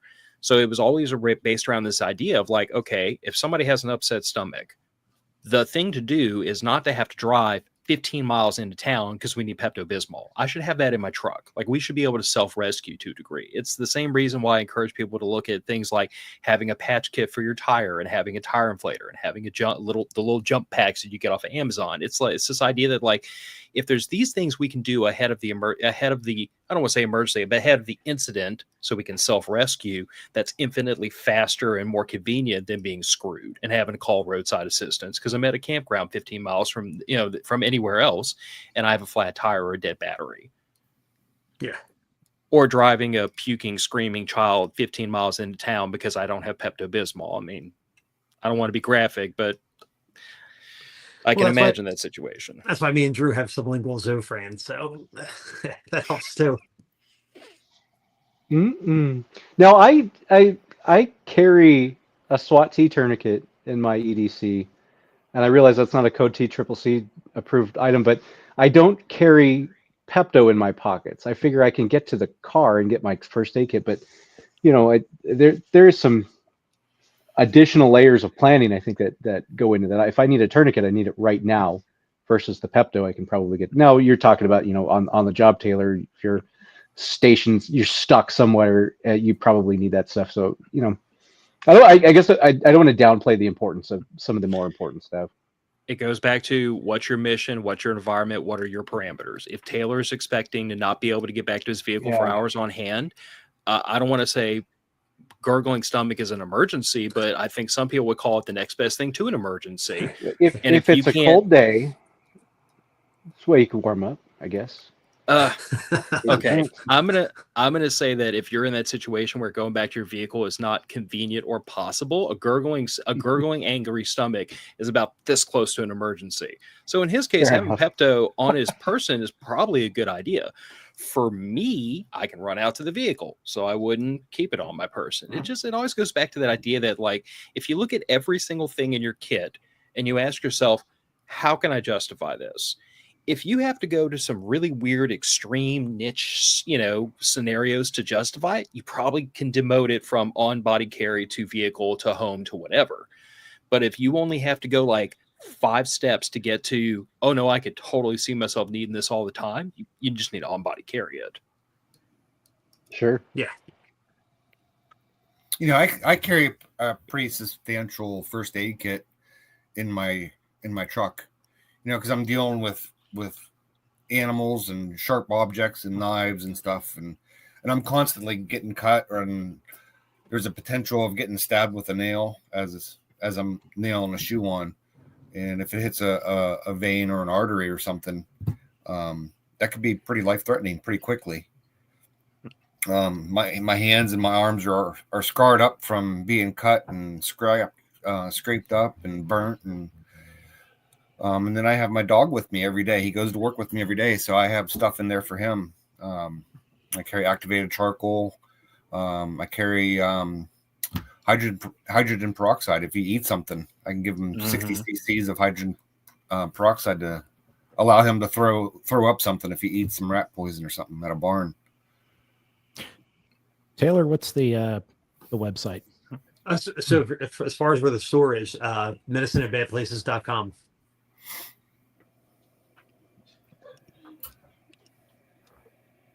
No, and talking about like where we have our gear stash, I'm reminded of a situation I wound up in quite by accident. So I was putting myself through college working as a lineman, working at a fixed base operator for a commercial and civilian aircraft, basically an aviation gas station for private aviation. And I was fueling a EC-135 helicopter, which I found out very quickly has a well-deserved reputation for, if you try to shove fuel into it too fast, it burps, which means it regurgitates jet fuel straight up into the air. and straight up in the air happened to be directly into my face because I was holding a flashlight in my teeth trying to look at the fuel level. So I'm on a flight line. Thank God the aircraft's, rotor head was spun down and I didn't have that to contend with. But I had a very short amount of time to get from where I was standing to the eye wash station across the ramp at a high rate of speed before both my eyes swole shut. Now, thankfully, we kept the eye wash station in the line shack, which was like right centrally mounted on the ramp. It was easy to get to. You could get to it from anywhere in the facility pretty quickly. But I cringe at what would have happened had I not had that eye wash station close at hand and known where it was up, in advance. And then we'd had to have EMS show up to deal with me because both my eyes were swole shut from getting a face full of jet fuel. And now, does it make sense to have an eye wash bottle like on my person? Maybe not, but I'm going to tell you what happened right after that. I refilled that eye wash station and then I bought one for every one of the fuel trucks because I learned my lesson very, very quickly that sprinting across the ramp with your eyes full of tears was a bad idea when I should have had one sitting in the truck. But Nice. Live and learn. Well, this is probably a good segue into current events and our next topic, since we're talking about IFACs. And let me jump over to that. So most people by now have likely heard of the story about Luigi Maggioni, who was arrested for the murder of United Healthcare CEO Brian Thompson. It was pretty brazen. He shot him right there on the sidewalk. But during the search for Maggioni, as well as after his arrest, there's many online who have expressed sympathy and happiness over the CEO's murder. One of those was Taylor Lorenz, who's a former Washington Post reporter. And she was recently interviewed by Piers Morgan. And if you watch the interview, Piers Morgan did push back on her comments about feeling joy over the murder. But why do you think so many people are making a hero out of this guy? Widespread mental illness. To oversimplify it, I mean, personally, I think there's something a little bit sociopathic about taking pleasure in any human being's death. Like, I'll be the first to admit that there are situations in which I could totally sign off on taking somebody out of this universe and sleep like a baby afterwards. But those all pretty much involve like immediate threat to life or limb. You know what I'm saying? So I think that what we're honestly looking at right here, where there's this contingency of the public that is like excited about this very wealthy man passing away purely because of his wealth or his perceived social status, it really just alludes to the fact that like we've been suffering with a rash of political and social and to a degree economic tribalism for quite a number of years. And I feel like it's starting to pick up speed. Like we're starting to get to a decline in this where we're going downhill. Do you think this is a left or right issue? I don't think so. Not anymore. Because I'll be honest, like, why? I have heard, and bear in mind that like I've been politically homeless for at least 10 years. So I kind of count everyone from, I would say, fairly progressive Democrats all the way to like damn near anarchists as friends. And I've heard this weird cross section of people that are all kind of that I wouldn't say are going as far as to justify the man's death, but they're certainly kind of like saying like, I mean, I can kind of understand why somebody would be upset with him, which is weird to me, I guess. Well, they're rationalizing it to a certain degree. Rationalizing might be a better word to use than justifying. But there's a difference there, though. I can understand why some people may be upset with him, but to make the end result of that you go and kill him and justify that's where we've just gone completely off the rails. You can not like anybody for any reason, but we don't have the right to take action against that person simply for not agreeing with them. I agree. I don't think he was killed necessarily for who he was or his social status. I think he was killed for what he represents. A lot of people, thousands of people die because of inadequate health care. And because the insurance, there's so much bureaucracy in insurance, and insurance are these insurance providers are out there playing doctor, telling the doctors what they can and can't do.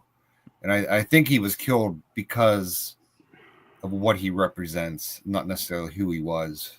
Do we have any evidence? I haven't heard the case for that. Do we have any evidence that he helped to craft some sort of horrifying crime against humanity type policy? Do we have The CEO? No. do we have some case studies from people who died or had really poor outcomes for United Healthcare rejecting their claims? I haven't heard that component of the argument. I've just heard this kind of ideology, this kind of just toxic ideology that he just, CEO, some people died, and I don't see the connection in between.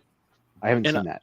I think I haven't seen a whole lot on it, but I heard or saw at some point that United Healthcare has the most rejections of procedures and whatnot. I think it's like 30% or something like that. It might be higher or low. I don't remember exactly. I think it was like 32%. Yeah. Maybe, yeah.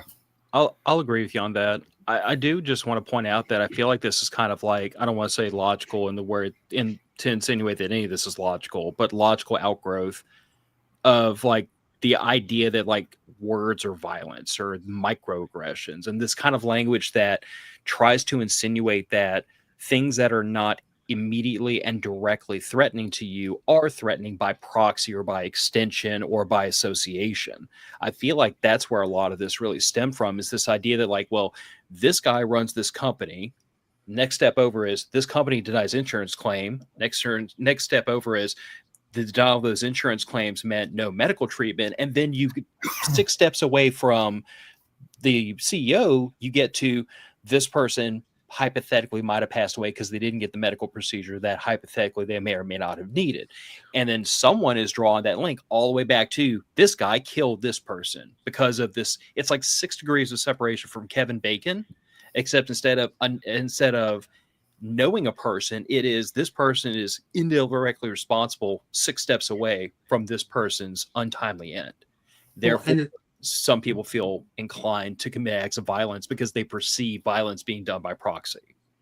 And there may not even be 6 degrees of separation. He may have been on the board that rejected a claim, but the response is to not go and kill that person. The response in free market society is to go, no, let's form a, petition, whatever. And all these companies that are subscribed to United Healthcare no longer purchase healthcare from them. And then when you drive them to bankruptcy or to change their ways, and that's how you affect change, not by going out and murdering somebody. I agree wholeheartedly, except for one thing. Anytime we bring up the free market, and for the sake of argument, like I'm a libertarian, so I think free market is the answer to almost every problem. We can agree, we can disagree, but whatever. But like that's my lens. But in order to get to the point where we can talk about free market solution, we have to unwind government bureaucracy that makes free market not free market. And when we talk about healthcare, when we talk about insurance, it's important to recognize the fact that like the Affordable Care Act exists. There are legal requirements and bureaucracy a mile high surrounding all these issues. And in order to get to the point where you could theoretically harm this insurance company out of existence by just a mass refusal to purchase the product, you then have to make it to where someone else could step in to fill that void via entering the market and free competition, which we don't have. And you would also have to make it to where a person doesn't get penalized financially for not purchasing health insurance as a total product. Because let's say United Healthcare is a bad product. Well, if Blue Cross Blue Shield and all these others are no better, then the problem is not this one company. The problem is the entire industry. But you can't refuse to purchase it without having to pay a fine. So I agree with you wholeheartedly. None of this is a justification for this man's death. That's not my point.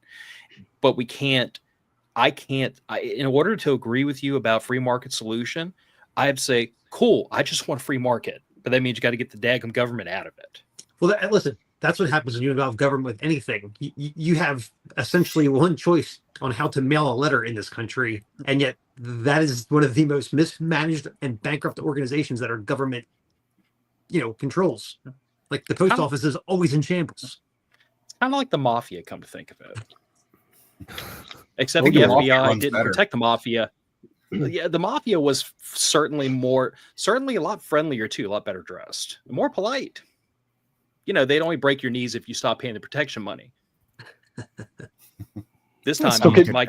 I want to test this idea. So Taylor Lorenz said that she felt joy, right? She felt joyful, and then she tried to walk it back, and the whole interview was just creepy. Her weird smile the entire time while she's talking about the death of somebody was just beyond cringe. But I want to test that idea though with an extreme case. When Osama bin Laden was shot, they raided his compound in Pakistan and they shot him. A lot of people felt really happy that he had died, and because he had murdered a lot of people. Was that wrong to feel joyful about Osama bin Laden's death too? Well, those aren't moral equivalents. The CEO of United Healthcare and Osama bin Laden. I agree, but those people don't agree. They see it as roughly equivalent. I would hazard a guess. Those people are wrong. Correct. There's no polite way to say it. Those people are idiots. Yeah. I mean, in their own eyes, they're not. Well, that's what's beautiful about this country is that I can call somebody a moron and I have the right to do it. Exactly. But at the end of the day, like if the CEO of United Health, like hired a bunch of people and taught them how to fly airplanes and crashed them into a building, then I would say, yes, blow his head off in public and let's all have a party. Let's all smoke a cigar over his ashes. Like screw him.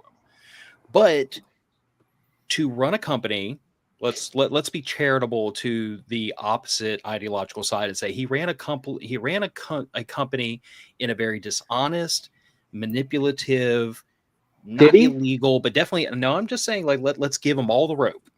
Okay, thought experiment. Then Experiment. You gave because he's not. I think it's important to point out he's not here to defend himself. Everybody's yes, right. But let's say for a moment he's the most crooked, heartless bastard that has ever worn a suit. He delights in the fact that small children can't have heart transplants because it lets him stick an extra quarter into the parking meter. Like anything he can do to screw his customers and makes him an extra buck so he can waste it on whatever nonsense, using $100 bills to light up his cigars, just puts lead in his pencil every morning. Let's say he's the worst human being on earth.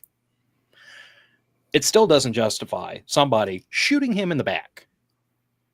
It just doesn't. Let's say he's the worst human being, but he didn't harm someone directly. He didn't commit murder. He didn't commit mayhem. He's just a dishonest scumbag of a business owner. Then he should go out of business or potentially face some legal action if it can be proven that he did something to harm someone directly. But if you can't prove that he did something to harm somebody, then I'm going to say that the moral justification to commit harm upon that person doesn't exist. But that's just me. Valid. Yeah. Now, Osama bin Laden hired guys, crash airplanes in a building. I understand where y'all are coming from. That like there's a group of people that would put these two side by side, but I just say mental illness is a hell of a thing. It just seems like in the mind of Taylor Lorenz, she equates this man with murdering people who can't get their procedures authorized by insurance or something. And I'm just trying to explore this topic and make sure that I don't personally have any double standards here. Also consider the fact that we're assuming she believes it, because there is a large group of people out there, especially in media, especially when they get paid lots of money to be members of the media, and they don't believe half the things they say. They say it because they get paid to say it. I'm not saying that applies to Taylor Lorenz. I don't know. I'm just saying like we are operating from a potential false position that she believes that in the first place. Well, we can't speak to the operation of her mind. That's true, but that was a hell of a thing. Well, she did state it. She did state it in the interview. Yeah. She stated that she felt joy, and it was because of, I think she quoted like 30,000 or tens of thousands of people had died or something like that. So I'm drawing assumptions, but just a little, because she outright stated her intentions. You're taking her at her word. I get that. No, there's a line between wanting to have somebody die and not showing any remorse, though, either.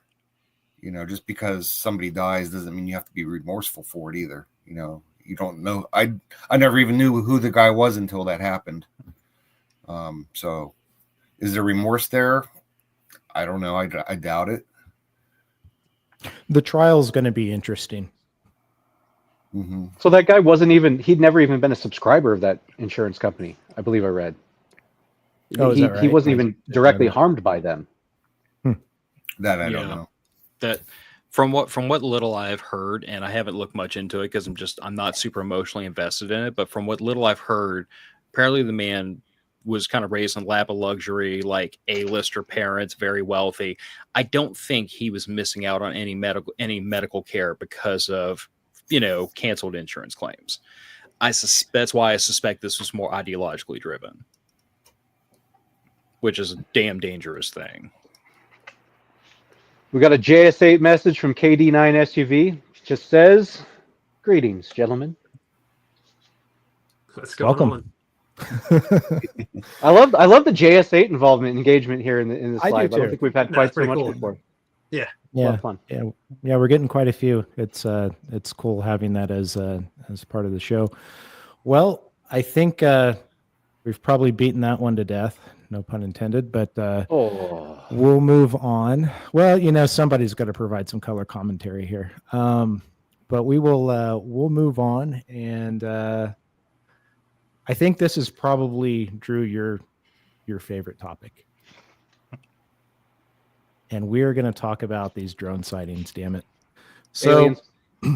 well, we're going to get into all the crazy theories and ideas, and we're going to talk about all of them. And we're in the home stretch. I know we're just over a couple hours here, but hang in there. So, as we all know, over the last few weeks, there have been reports of drones flying all over New Jersey. Some of them are described as being up to 6 feet in diameter, sometimes traveling with and without their lights on.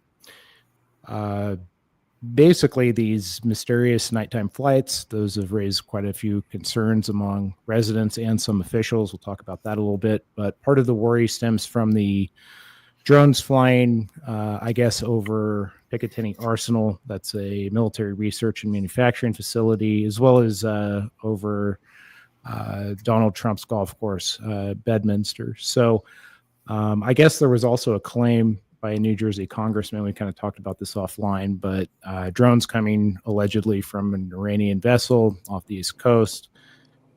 Basically, a Pentagon spokesman denied that, said it was BS, and there was no truth to that allegation. Further, they also stated that there's no evidence that these activities are coming from a foreign entity or that they're the work of an adversary.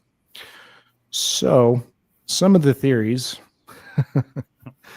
I guess, is it a modern version of Orson Welles' War of the Worlds radio broadcast? So it being a hoax is one of the going theories. Are they government drones? And this is all part of a special access program where everyone is on a need-to-know basis, and they're using drones to search for something like a suitcase nuke. That was one of them. Or perhaps they're probing and testing a city or state's ability to counter a drone threat and wargaming the future of warfare, which will likely include drones. Perhaps it's intended to divert attention away from something else that's going on, something unknown that hasn't been stated. Or is it like Alex Jones says, and they're just setting up for Project Bluebeam and they're going to fake an alien invasion? Yeah, It's a lot to digest. What are your theories? I think we're all going to die. Someday we on their will. timeline. Certainty. Right. I think it's some of these aviation companies that are testing, and it's all need to know. Like Lockheed Martin, Raytheon. There's other drone aerospace companies out there. They all have so-called FAA lights on them. I don't believe any of the videos I see. I don't believe what the government says. I don't know that anybody has died from them, so I'm not too worried about them at the moment. Well, to kind of add on to that, so you mentioned you're not believing what the government says. I don't think a lot of people are at this point, or really started out that way. But one of the interesting things is the Belleville, New Jersey mayor, I guess his name is Michael Melham. he stated that the state of New Jersey, I guess they got guidance that if a drone is downed, they were to immediately call the bomb squad of their county. And second, their fire department has been instructed to make sure they wear hazmat suits as if it's like an attack on the homeland. And what I'm reading you is what I pulled out of this article. But that was guidance that was provided to them. I don't know. I don't know how true a lot of this stuff is, because there's so many theories and speculation going around. It's really hard to really figure out what's real and what isn't. And I guess maybe the truth is somewhere in the middle. I don't know.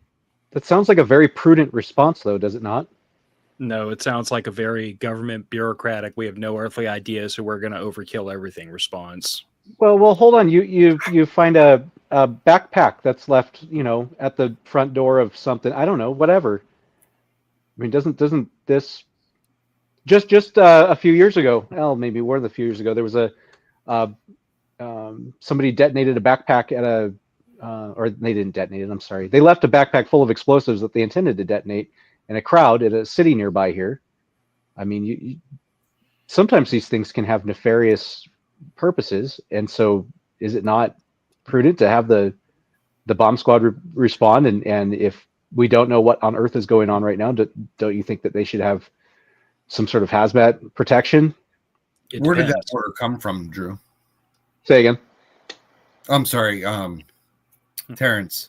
Where did that order come from, saying that they needed to have a bomb squad response and hazmat suits? And let's see. Luckily, I do footnotes and I cite all of my all of the things that I read to you. So let's see. That was from a Breitbart article. And they're usually reposting that stuff from other news sources. I don't think they're generating. So the article on the right, I believe that's where that came from, is that article where it reads, Pentagon denies GOP lawmakers claim that Iranian mothership is launching mysterious drones. So that is where I got that information from. An order like that to me just sounds like it's all encompassing. To wear your PPE and take every precaution, because we don't know what it is. Or what the we're not payload going is. to tell you Perhaps. what it is, or we're going to deny everything that we know about it and just approach a situation with full regard to anything that could be possibly dangerous. So if a semi carrying a bunch of liquid jackknife spills everything all over the highway, and what's that? you're not quite Who knows what that is? It's the rule of thumb. There we go. and you're not quite sure what it is, would they respond with hazmat? Yes. Even though it could be just a giant tanker full of water. It's called Well, the first of all, rule of Figure out thumb. what it is, yeah. The tanker would be marked. Just We stay back far enough that we could cover the entire scene with our thumb until we can get more information about what could be in it. A bill of lading, or look at the placards with binoculars. Yep. Yes, 100% people have died. Anhydrous ammonia would be a really great example of a toxin that could kill you dead right now if you. Even a tanker truck full of milk is considered a hazmat incident yeah. because it's an ecological hazard. I mean, people have killed themselves by mixing cleaning products in their sink and making mustard gas. Like, That's I'm true, not even yeah. exaggerating a bit. Yeah. So, Yeah, the thing on this is, as far as that guidance goes, either from at face value, from working in Manhattan, responding to unintended packages, possible explosive threats was somewhat commonplace. And if that is the whole document of the guidance they received, they missed a lot to add in there. If they were truly concerned about explosives or some sort of hazmat incident, then the guidance they got either missed a lot purposefully because they know there's really nothing to worry about. They just wanted to seem like they were giving guidance, or they're not really that concerned about. And I think, from my point of view, as far as what they are, where they're coming from, I think it suffices to say we just don't know. And prior to, I think, Drew, you shared the link of the story. It was the Ocean County Police Department flying their drone, who said that, their chief was up there. It wasn't giving off a thermal, any thermal value. So if you're looking at it through FLIR, obviously motors are going to generate heat. That's pretty interesting. And then when they actually tried to approach the drone, their, $10,000 commercial drone was easily evaded by the drone they were monitoring. It is something advanced. I think it should just be suffice to say, we don't know at this point. And I think the government knows a lot more than they're saying. But at the same time, to me, based on guidance like that, they're also not too concerned about it. They're just not ready to say what it is yet. Doesn't that cause a lot of panic, though? And isn't the speculation probably just adding fuel to the fire, because they're really not giving anyone anything? They're just letting the public speculate and run wild with this. And I know you're probably, it's hard with reporting, because you're probably damned if you do and damned if you don't. What better PSYOP program is there than to let the public generate their own PSYOPs? Yeah. And I will just make this comparison to, like, during the Cuban Missile Crisis and the Cold War, like, there was a lot of guidance given out about setting up a bomb shelter and how to, like, tell me somebody here has seen pictures of, like, the old nuclear weapons guidance. Like, if you're in a car, like, pull over on the side of the road and get behind your car, all this stuff that most people with common sense will realize, like, you'd be better off bending over, grabbing your ankles and kissing your butt goodbye, because none of it's going to save you from a nuclear blast if you're within the blast zone. And if you're outside the blast zone, you just need to get the hell away from it as fast as possible, or cover yourself so you don't get, touched by the fallout and eaten alive by alpha and beta waves. But the guidance was given to people so that they had a false, I would argue, sense of security, because they knew what to do, even if the thing that they were being told to do wasn't going to save them. So, I mean, I personally think that if the government wanted to ease panic, they would come up with a story that was moderately plausible to about 70 to 80% of the populace, release it, and the 20% that are conspiracy theorists are going to talk it up no matter what. I think the fact they're not saying anything says they don't know what the hell it is, which is only moderately concerning, because I don't have a lot of faith in the government to be able to figure much out these days. I mean, if brains was gunpowder, half of them couldn't blow their nose. But I don't think they know what's going on, and that should be terrifying. I don't think the people that are reporting know what's going on, because they don't have a need to know. That I am convinced somebody knows, but that somebody is not telling the troops and the people, which even congressmen and senators and committee members in Congress and whatnot, they don't have a need to know, so they're not going to know.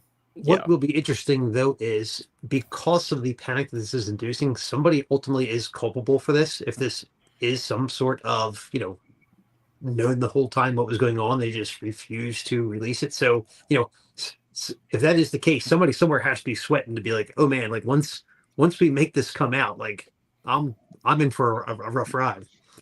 I mean, honestly, historically, our government's been pretty good about keeping that information compartmentalized until that person is either so old or so dead it doesn't matter if it comes out. I mean, look, the people that were involved in the Tuskegee experiment, that sat there and watched, people die from syphilis in an experiment, nothing happened to them when that came out, because they were all already dead or retired or just so old that nobody cared to put them on trial.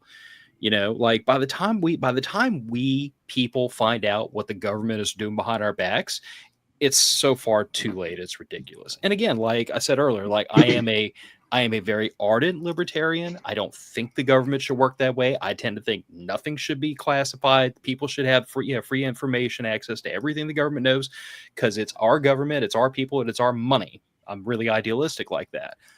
But I'm also a realist, and that's not the world we live in. And I'm sure somebody knows exactly what's going on. I don't know if it's aliens. Let's look at Biden's parole or pardon list and start there. And see, that's the other side of this that I haven't said yet, is I'm not really even that focused on this, because I always ask myself in moments like this, when something really incites the mainstream media, cycle, is bread and circus. Why is this the only thing anybody wants to talk about right now, and what's going on that nobody wants me to know about? So, like, this is the reason why, like, I always ask myself that. It's a mantra to me, is bread and circus. Don't get stuck in the bread and circus. Don't get stuck watching the news. Don't get stuck watching, NFL. Don't get stuck in the bread and circus. Like, keep your eyes open and look around and see what's going on. So drones over New Jersey, I mean, if they really wanted them out of the sky, they'd be out of the sky by now. But I got 100 things to worry about right here in Southeast Louisiana that don't involve drones over New Jersey. So I'm going to give it people here in very rural Virginia say right over my town saying that there's drones overhead, and they're freaking airplanes. Yes. But in this case, we do have some really credible people making these observations. The law enforcement officers at that city in New Jersey. We had the life flight crew over in Oregon. Saw some really, really weird stuff. Right. Yeah. But there's also been like 10,000 suburban Karens who have nothing better to do, pointing out air traffic from the local airport. Right. And stars and stuff. Yeah, sure. I'm not saying the drones are not a thing. I'm not even saying they don't exist. But I have to question at a certain point exactly what Jared was leaning into, which is like, okay, there's definitely a drone over there. But these 3 sightings over here may not be a drone. They might just be somebody that can't tell an airplane from a drone. And those all 20 of those over there are stars in Orion's belt. Sure. Well, look, start buying your URLs now, because 10 years, this is going to be the commercial of, if you served at Camp Lejeune from this state to this state and drank the water, if you saw a drone over New Jersey, you may be entitled to compensation. Exactly. Phil, you brought up the possibility that the government doesn't actually know what's going on, and I think Hanlon's razor would support that possibility. I don't think that's an unreasonable conclusion to come to, because Hanlon's razor dictates that we should not ascribe to malice that which can be explained by incompetence. It could very well be that the government is incompetent to figure out what's going on. Well, I think it's also important to recognize that, like, again, we talked about bureaucracies earlier, and government is like probably the greatest bureaucracy ever invented. Sure. And bureaucracies historically are very much like siloed. They're very compartmentalized, and it's extraordinarily easy. And I deal with this in the organization I work for. It is exceedingly easy for the right hand to not know what the left hand's doing, because in order to get from here to here, you got to go through, wrist, elbow, shoulder, across the chest, and everything else. And there's all these choke points for information to get all the way across. Now, in a perfect world, an organization would have free flow of data and information and share, and everybody hold hands, sing kumbaya, and it would be much more efficient that way. But bureaucracies do not work that way, and government does not work that way. So even if, let's say hypothetically, the president or the head of the CIA or the guy sweeping the floor at the White House, if any one of them knows what's going on, that does not mean that that information is widespread or widely known, or that anyone's telling anybody else. So when I say government doesn't know, that's talking about like one big, monolithic thing. Let's say that the people in government, somebody knows, but I'm going to say the majority of them probably have no freaking clue. The statements that we're hearing are also seemingly carefully worded too. They're saying things like, we don't have any evidence that it's this or that. Well, that doesn't mean that it's ruled out. It just means they don't have the information yet. It's called plausible deniability. Mm-hmm. I didn't say I didn't know. I just said I didn't have any information I could release. That doesn't mean I have no information, just that I am not authorized to release it. And it's not exclusionary either. Anybody that's ever listened to a congressional hearing knows that anyone that's been at a certain level of government long enough, they know exactly how not to say anything in 10,000 words or more. Oh, I'm sorry. Wasn't the famous? Did I wipe it like with a cloth? Yeah.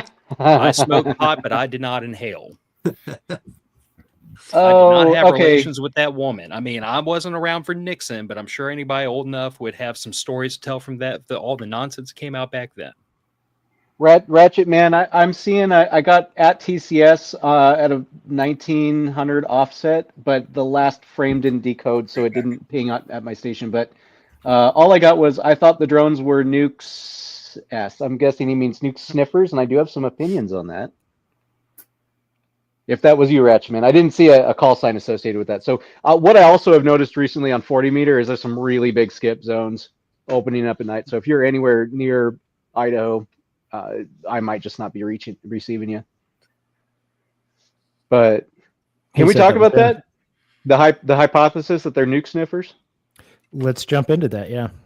Let's jump in. So this sounds really alarming, but I think if we look at this scientifically, we can probably rule it out. First of all, I saw that the map, the radiation map that people upload their own data that they collect, they upload it to a map. I saw that claim that there were some increased radiation levels being measured in certain places. I don't find that credible, and here's why. I actually have one of these devices that people are using to generate that information. This is a company called GQ. I don't know what that stands for, but my device is the CMC 300E. So this is a Geiger counter. Geiger counters are able to measure low levels of radiation. They actually will go blank at really, really high levels. But I looked at that map and I saw the way that some of the readings that people were uploading. One of the biggest smoking guns I saw was in Brooklyn. Somebody had posted a reading days and days prior to when I looked at it that said they had a count of 222 counts per minute. Well, also when you hover over that, they measured a radiation level of 0 microsieverts per hour. Those two measurements don't go together. If you have high counts per minute, you would be measuring some level of radiation greater than 0. So that is either just a false reading or a fabricated reading or something. And the smoking gun that reading was right over the top of another reading of like 14 counts per minute. And it had a proper background radiation level right next to it. And that timestamp was on the same day. So I suspect a lot of these high readings on that map are just false. I'm going to discount that completely. And in fact, one of the funnest things you can do with this is set it on like a smoke detector or something and detect the beta particles coming off the americium. Your smoke detector is radioactive. It is a very, very low level of radiation. And so you can trick these machines out easily. They're also not calibrated. Taylor pointed that out to me. Unless you have a really sophisticated test source that you know the precise amount of radiation coming off of it, and you can calibrate accordingly, you're calibrating these based on hypothetical figures that you get online. I had to do that when I replaced the Geiger tube in this. I replaced it with the Chinese one that's glass that it came with, broke very, very shortly after I purchased it, and I had to replace it with a Soviet tube that was made of metal, and I had to just calibrate it based on hypothetical inputs that I got on the internet. So I don't, these aren't high quality devices to begin with. They're easily so fooled. you're saying all of them are calibrated based on hypotheticals? Well, I'm sure they received some sort of calibration initially from the factory, and I don't know, I can't speak to the quality of that. I'm sure it's fine. I have no reason to doubt it, but over time the calibrations drift in these types of things. They need to be recalibrated. And if you didn't spend an absolutely asinine amount of money on it, you can just go ahead and assume it wasn't well calibrated. Yeah, I think that's also a reasonable expectation. These are just hobbyist devices. I bought it because I just find radiation really interesting. So the other aspect of that is, in terms of sniffing out an actual nuclear weapon, is that normal nuclear weapons materials aren't great gamma emitters. They typically will release alpha particles. And alpha particles, even beta particles, they don't travel very far. They probably, if it's inside of a house or a car, alpha and beta are probably not even exiting the vehicle. So you would only be able to detect gamma rays, and your highly enriched uranium and plutonium just don't emit a ton of gamma. They're only trace gamma emitters. They need the security at the ports. The people in charge of security at the ports, they have to actually bombard shipping containers with neutron beams to basically induce some fission so that they can measure the gamma rays off of any sort of uranium or plutonium. So I don't think it's reasonable that even a low altitude drone could detect a nuclear weapon. The rumor I had heard was a Soviet nuclear weapon smuggled in the United States. Unless this thing is detonating and undergoing fission, it's probably not detectable from a drone. Same with even a fuel rod in a nuclear reactor, right? Before the reactor is started up, you could probably hold the uranium pellets in your hand and be relatively safe.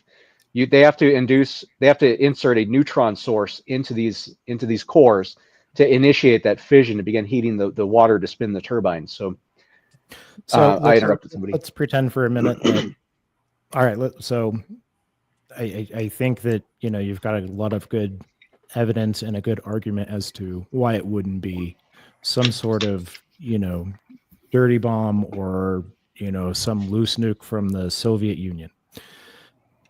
The other, I guess, theory is that it's not that it's a, conventional weapon, and they're looking for it with the drones, maybe through like flare or whatever. And that was another theory that was thrown out there. What do you think about that one? FLIR, you're going to have so many. Just think of how many heat sources are in your home. I haven't used FLIR extensively. You guys should probably chime in on this, but I would think that'd be so difficult to detect a nefarious object with FLIR. But I don't know about the emissions from, I don't know. So can you measure the nitrates from the air? I don't know. But maybe there's a gamma emitter that's attached to a conventional bomb to make a dirty bomb, and maybe that's detectable. I don't know. But typically, well, I've read some articles about this. There is a company that uses drones that they were experimenting, pardon me, with detecting radiation hotspots in contaminated areas, but they had to fly the drone about 3 feet off the ground, even with gamma sources. So, and they had to fly it really slowly. I don't think this is the likeliest explanation. I don't either, honestly. I mean, just going back to like a use case, like my experience with, I don't want to call them drones, call them unmanned aircraft in Iraq, was that like, at the time we were using a lot of Predators, and those were mostly used for standoff purposes. Like they were armed, they were mostly used for recon and basically as like area deterrence. Like, I don't want you to come over here because I'm going to tell something with a big gun attached to it to murder you if you come over here. So whenever they'd see Predators flying overhead, they knew, but better not play FAFO over there. So like, I could see a use case for intelligence gathering. I could see a use case for a conventional weapon like small grenades, pipe bombs, or anything, only if we were talking about like a terror application just to scare the hell out of people and cause a panic. I don't think nuclear, just because like anybody that knows anything about the periodic table knows that plutonium and uranium are extremely dense and therefore heavy, and there's a payload limitation with a drone of any reasonable size. Honestly, like the thing that I'd be the most frightened about, and I don't think this is necessarily an outside possibility, but just spitting it out there, would be something like a chemical or a biological weapon attack, which drone would be an interesting delivery system for a biological weapon, because normally you just infect a bunch of people and let patient zero run around in a subway, and that solves that problem pretty easily for delivery. But if it was something with a very rapid onset, you wouldn't be able to patient zero it, because patient zero would die before they got into the general population. You would have to directly administer something like a fast onset biological weapon.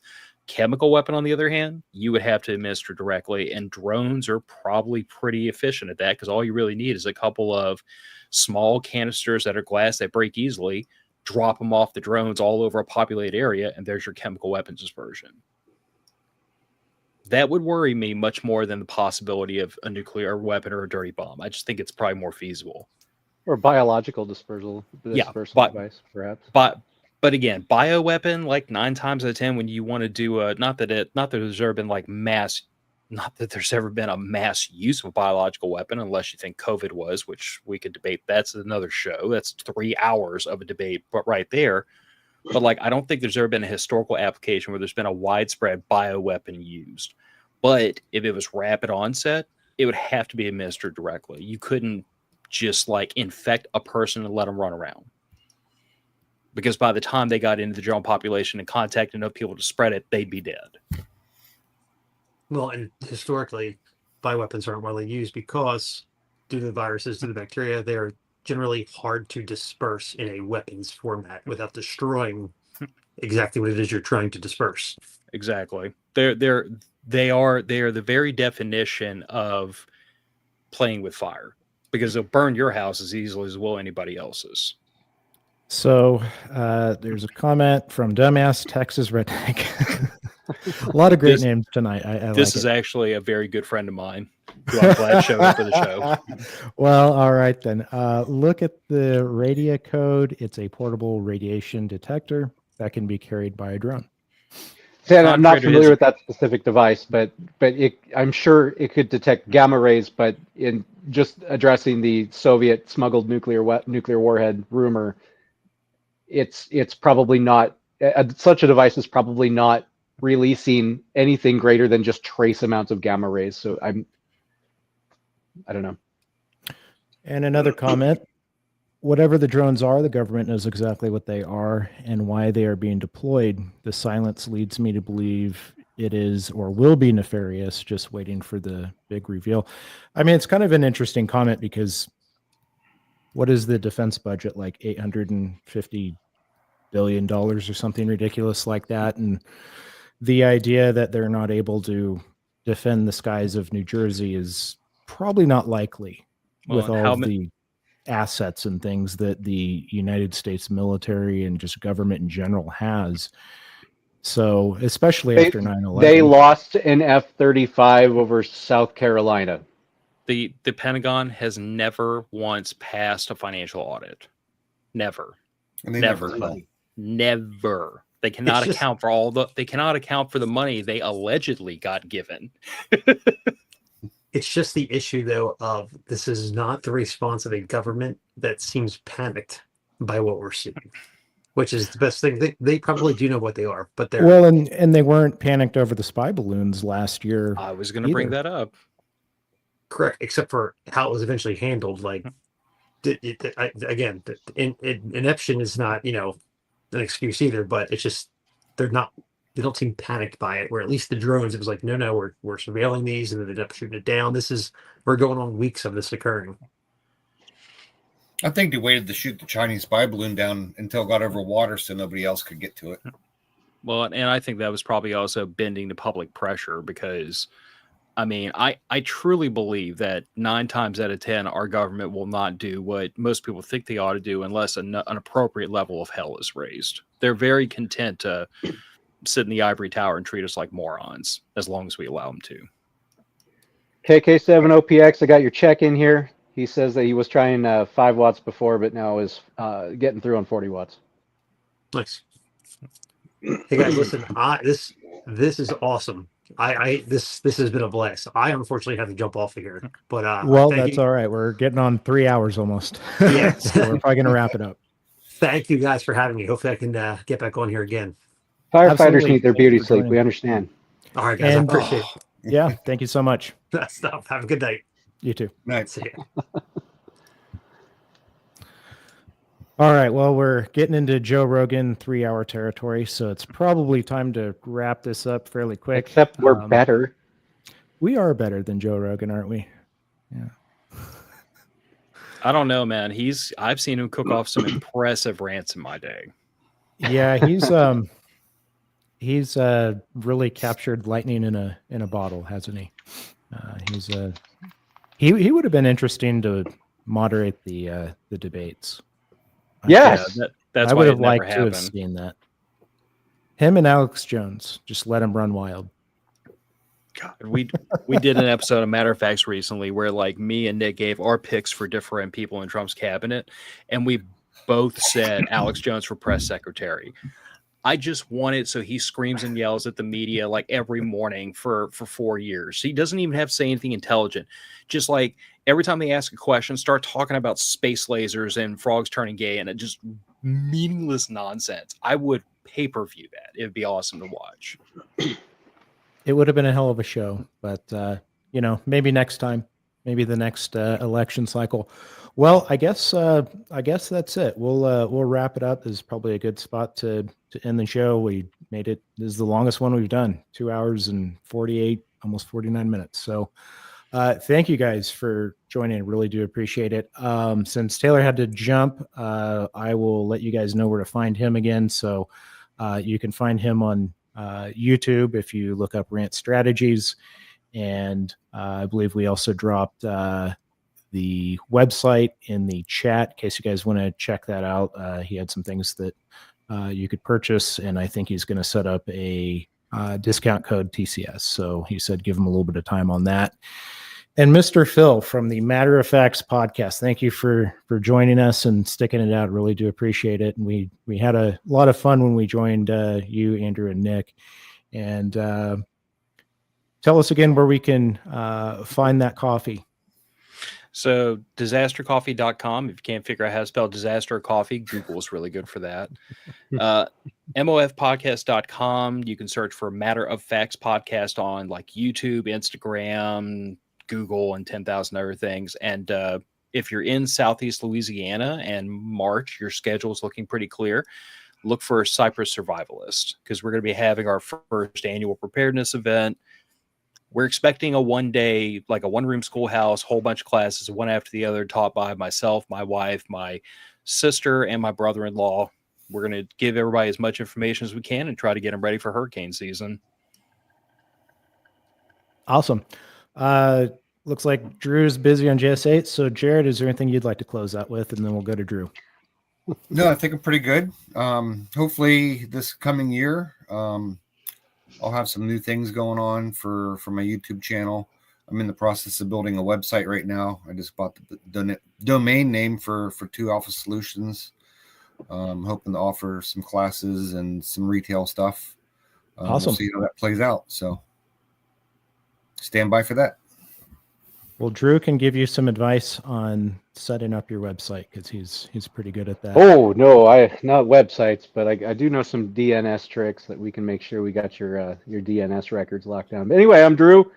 I run the Terminal Element on YouTube. If I haven't pissed you off completely by now, check me out there. I've got some videos on how I've set up my family's backup communications strategy using VHF digital modes, and I've got some videos on HF for where I think that shines in the overall realm of backup communications. So look forward to seeing you there. KK7OPX just said that have a great evening.